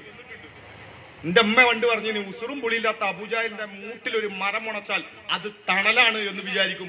അങ്ങനെ ഒരു അബൂജാഹിലാണ് ഈ രാഹുല്. അതുകൊണ്ട് ഓന്റെ മൂട്ടിൽ മരം മുളച്ചപ്പോ അത് തണലാണ് എന്ന് വിചാരിച്ച് ജനങ്ങളുടെ മുന്നിൽ വന്ന് നിൽക്കുക ഒരു ഉളുപ്പില്ലാതെ. ഇപ്പൊ പറയാണ് ഞാൻ എന്റെ പാർട്ടിയെ രക്ഷപ്പെടുത്താനാണത്രേ രാജിവെച്ചത്. ഇത്രയും ഒക്കെ ചെയ്തു കൂട്ടിയിട്ടും കൂടെ നിന്ന സകല മാധ്യമങ്ങളും ഇപ്പോ ഓരോന്നാരോന്നായി പുറത്തു വരിക. നിങ്ങൾ ശ്രദ്ധിച്ചോ? യൂത്ത് കോൺഗ്രസിൽ എത്രയോ വനിതാ നേതാക്കന്മാരുണ്ട്. യൂത്ത് കോൺഗ്രസിന്റെ ഇപ്പോഴത്തെ ഒരു വനിതാ നേതാവ് ഞങ്ങളൊക്കെ കാലിക്കറ്റ് യൂണിവേഴ്സിറ്റി പഠിക്കുമ്പോ അവിടുത്തെ ഇംഗ്ലീഷ് ഡിപ്പാർട്ട്മെന്റിൽ നമ്മുടെ കൂടെ ഉണ്ടായിരുന്ന ഒരു സുഹൃത്താ. അവര് വ്യക്തിപരമായ അടക്കം നമുക്ക് സൗഹൃദമുണ്ട്, പേര് ഞാൻ പറയുന്നില്ല. യൂത്ത് കോൺഗ്രസിന്റെ വനിതാ നേതാക്കന്മാരിൽ ആരെങ്കിലും വന്നിട്ട് ഞങ്ങളെ രാഹുലേട്ടൻ ഇങ്ങനെയല്ല എന്ന് നിങ്ങൾ ആരെങ്കിലും കമന്റ് ചെയ്യുന്നത് കണ്ടോ? ആ പാവം പാത്തു മുസ്ലിം ലീഗിന്റെ വലിയ ചെറുപ്പക്കാരിയാ. ബിരിയാണിന്റെ ബിരിയാണി ചെമ്പിന്റെ പാത്രം മൂടി എന്റെ ഭാഷയിലല്ലോ, ലീഗിന്റെ നേതാക്കന്മാരുടെ ഭാഷയിൽ. നമ്മളെ ഫാത്തിമ തഹലിയ ഓള് പറയാണ്, ആൾക്കാർ ഈ പറയുന്നതൊക്കെ എന്തോ കാര്യമുണ്ട്. ഇത് ഘടകകക്ഷിയാണല്ലോ, പാവാണ്. ഈ നാട്ടിലെ സ്ത്രീകൾ പൊതുപ്രവർത്തനത്തിൽ വരുമ്പോ അവരെ മുഴുവൻ ഇതുപോലെയുള്ള ആവശ്യങ്ങൾക്ക് വേണ്ടിയാണ് ഇത്തരം ആളുകൾ സമീപിക്കുന്നതെങ്കിൽ ഇതുപോലെയുള്ള മനുഷ്യന്മാരെ, ക്രിമിനലുകളെ ഈ നാടെങ്ങനെയാണ് സൂക്ഷിക്കുക? ഗോവിന്ദച്ചാമിക്ക് ട്യൂഷൻ ക്ലാസ് എടുക്കാൻ ഈ ഹമുക്കിനെ കണ്ണൂരിലേക്ക് കൊണ്ടുപോകണം എന്നാണ് ഇപ്പോ കോൺഗ്രസിനുള്ളിൽ ഔപചാരികമായ ഒരു തീരുമാനം വന്നതായിട്ട് അറിയുന്നത്. MLA ഉണ്ട് സൂക്ഷിക്കുക എന്ന ബോർഡ് പാലക്കാട് ജില്ലയിലെ പല വീടുകളിലും വന്നു തുടങ്ങിയിട്ടുണ്ട്. ഇതുപോലെയുള്ള ആളുകളെ സംരക്ഷിച്ച് കേരളത്തിൽ ഇടതുപക്ഷത്തെ തകർക്കാനാണ് ശ്രമം. പ്രിയപ്പെട്ടവരെ, ഞാൻ പണ്ടൊക്കെ ഇവിടേക്ക് വരുമ്പോ, ഇപ്പൊ ഞാൻ കാലിക്കറ്റ് യൂണിവേഴ്സിറ്റിയിലെ ചിന്താ പുസ്തകോത്സവത്തിന്റെ ഭാഗമായിട്ടുള്ള ഒരു ചെറിയ പരിപാടിയിൽ വെറുതെ ഒരു 5 മിനിറ്റ് സംസാരിച്ചിട്ടാണ് വരുന്നത്.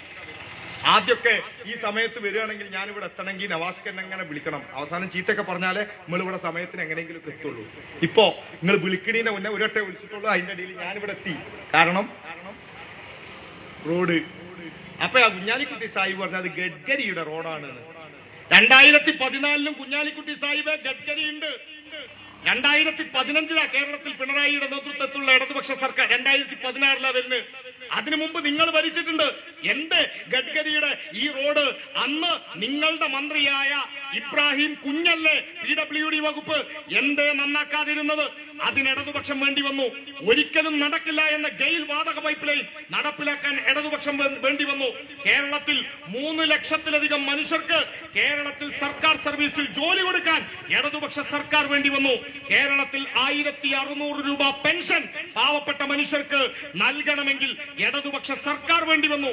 ആ ഇടതുപക്ഷത്തിന് കരുത്താകാൻ ഈ നാട് ഇടതുപക്ഷത്തിന്റെ കൂടെ ഉണ്ടാകണം എന്ന് മാത്രം ഓർമ്മിപ്പിച്ചുകൊണ്ട് പലതരത്തിലുള്ള നുണപ്രചരണങ്ങളുമായി അവർ വരും. അവരുടെ കയ്യിലെ അവസാനത്തെ ആയുധമാണ് സമുദായത്തിന്റെ പേര്. ഈ സമുദായ പേര് പറഞ്ഞു വരുന്നവർ മുസ്ലിം സമുദായത്തെ ഊറ്റിക്കുടിക്കുന്ന അട്ടകളാണ്. സ്വന്തം സമുദായത്തിന്റെ ചോര കുടിച്ച് സമ്പത്ത് കട്ട് വീർത്തയാളുകളാണ് ഇവിടുത്തെ ലീഗ് നേതൃത്വം. ആ ലീഗ് നേതൃത്വത്തിനെതിരെ പ്രിയപ്പെട്ട ലീഗ് അനുഭാവികളെ കരുതിയിരിക്കുക. നിങ്ങളുടെ കയ്യിലെ പണം നിങ്ങൾ തന്നെ സംരക്ഷിക്കുക. ഇല്ലെങ്കിൽ നിങ്ങളുടെ കയ്യിൽ നിന്ന് അതും അടിച്ചു മാറ്റാൻ ഇവര് വരും. അതിൽ സൂക്ഷിക്കുക എന്ന് മാത്രം പറഞ്ഞുകൊണ്ട് ഇടതുപക്ഷത്തെ തകർക്കാൻ ശ്രമിക്കുന്നവരോട് ഒറ്റ കാര്യം ഓർമ്മിപ്പിച്ച് ഞാൻ അവസാനിപ്പിക്കുന്നു. ഈ രാജ്യം മുഴുവൻ വർഗീയ കലാപം ഉണ്ടാകുമ്പോ, ഈ രാജ്യത്താകെ ന്യൂനപക്ഷ ആരാധനാലയങ്ങൾ വേട്ടയാടപ്പെടുമ്പോ, കന്യാസ്ത്രീകൾക്ക് നേരെ കള്ളക്കേസുകൾ കുടുക്കി ജയിലിലടക്കപ്പെടുമ്പോ എന്ത് കേരളത്തിൽ അങ്ങനെയൊന്നും സംഭവിക്കുന്നില്ല എന്ന് ചോദിക്കുമ്പോ അതിനൊരു ഉത്തരമുണ്ട്. നല്ല ചുട്ടുകൊള്ളുന്ന വെയിലത്ത് നിങ്ങളും ഞാനുമൊക്കെ മരത്തിന്റെ താഴെ പോയി നിന്നിട്ടുണ്ട്. ചരിത്രത്തിൽ ഇന്നോളം നല്ല വെയിലത്ത് മരത്തിന്റെ താഴെ നിന്ന നിങ്ങളോ ഞാനോ ചിന്തിച്ചു കാണില്ല ഈ മരം വെയിൽ കൊള്ളുന്നുണ്ട്, അതിന് മുകളിൽ വെയിലുണ്ട്. വെയിലില്ലാത്തത് കൊണ്ടല്ല നിങ്ങളുടെ തലയിലേക്ക് വെയിലേൽക്കാതിരുന്നത്. വെയില് നിങ്ങളുടെ തലയിലേക്ക് പതിക്കാതെ തടയാൻ നമുക്ക് മുകളിലൊരു മരമുണ്ടായതുകൊണ്ടാ. ആ മരം കൊണ്ട വെയിലാണ് നമുക്ക് തണലായി കിട്ടിയത്. കേരളത്തിൽ ഇന്ന് തണല് കിട്ടുന്നത് ഇവിടെ വെയിലില്ലാത്തത് കൊണ്ടല്ല, ഇവിടെ RSS ഇല്ലാത്തത് കൊണ്ടല്ല, ഇവിടെ സംഘപരിവാരത്തിന്റെ താല്പര്യങ്ങൾ വെയിലിന്റെ രൂപത്തിൽ നമ്മെ ആക്രമിക്കാൻ വരാത്തത് കൊണ്ടല്ല. അതിനെ തടയാൻ ഒരു ചെമ്പതാക ഇങ്ങനെ നമ്മുടെ മുകളിൽ പാറുന്നത് കൊണ്ടാണ്. പ്രിയപ്പെട്ടവരെ, ഈ നാടിന് തണല് കിട്ടുന്നത്. ആ ചെമ്പതാകക്ക് കരുത്തായി ഈ നാടുണ്ടാവണം. ഈ നാടിന് കരുത്തായി ഇടതുപക്ഷ രാഷ്ട്രീയം ഈ നാടിന്റെ കൂടെ എന്നും ഉണ്ടാകും എന്ന് ഓർമ്മിപ്പിച്ചുകൊണ്ട് മുഴുവൻ സഖാക്കളെയും നാട്ടുകാരെയും ഹൃദയത്തോട് ചേർത്തു പിടിച്ച് അഭിവാദ്യം ചെയ്തുകൊണ്ട് അവസാനിപ്പിക്കട്ടെ. ലാൽ സലാം. സഖാക്കളെ അഭിവാദ്യം. സഖാക്കളെ, ഈ യോഗത്തിന് നന്ദി പറയുന്നതിന് വേണ്ടി സഖാവ് ബാബുരാജിനെ ക്ഷണിക്കും.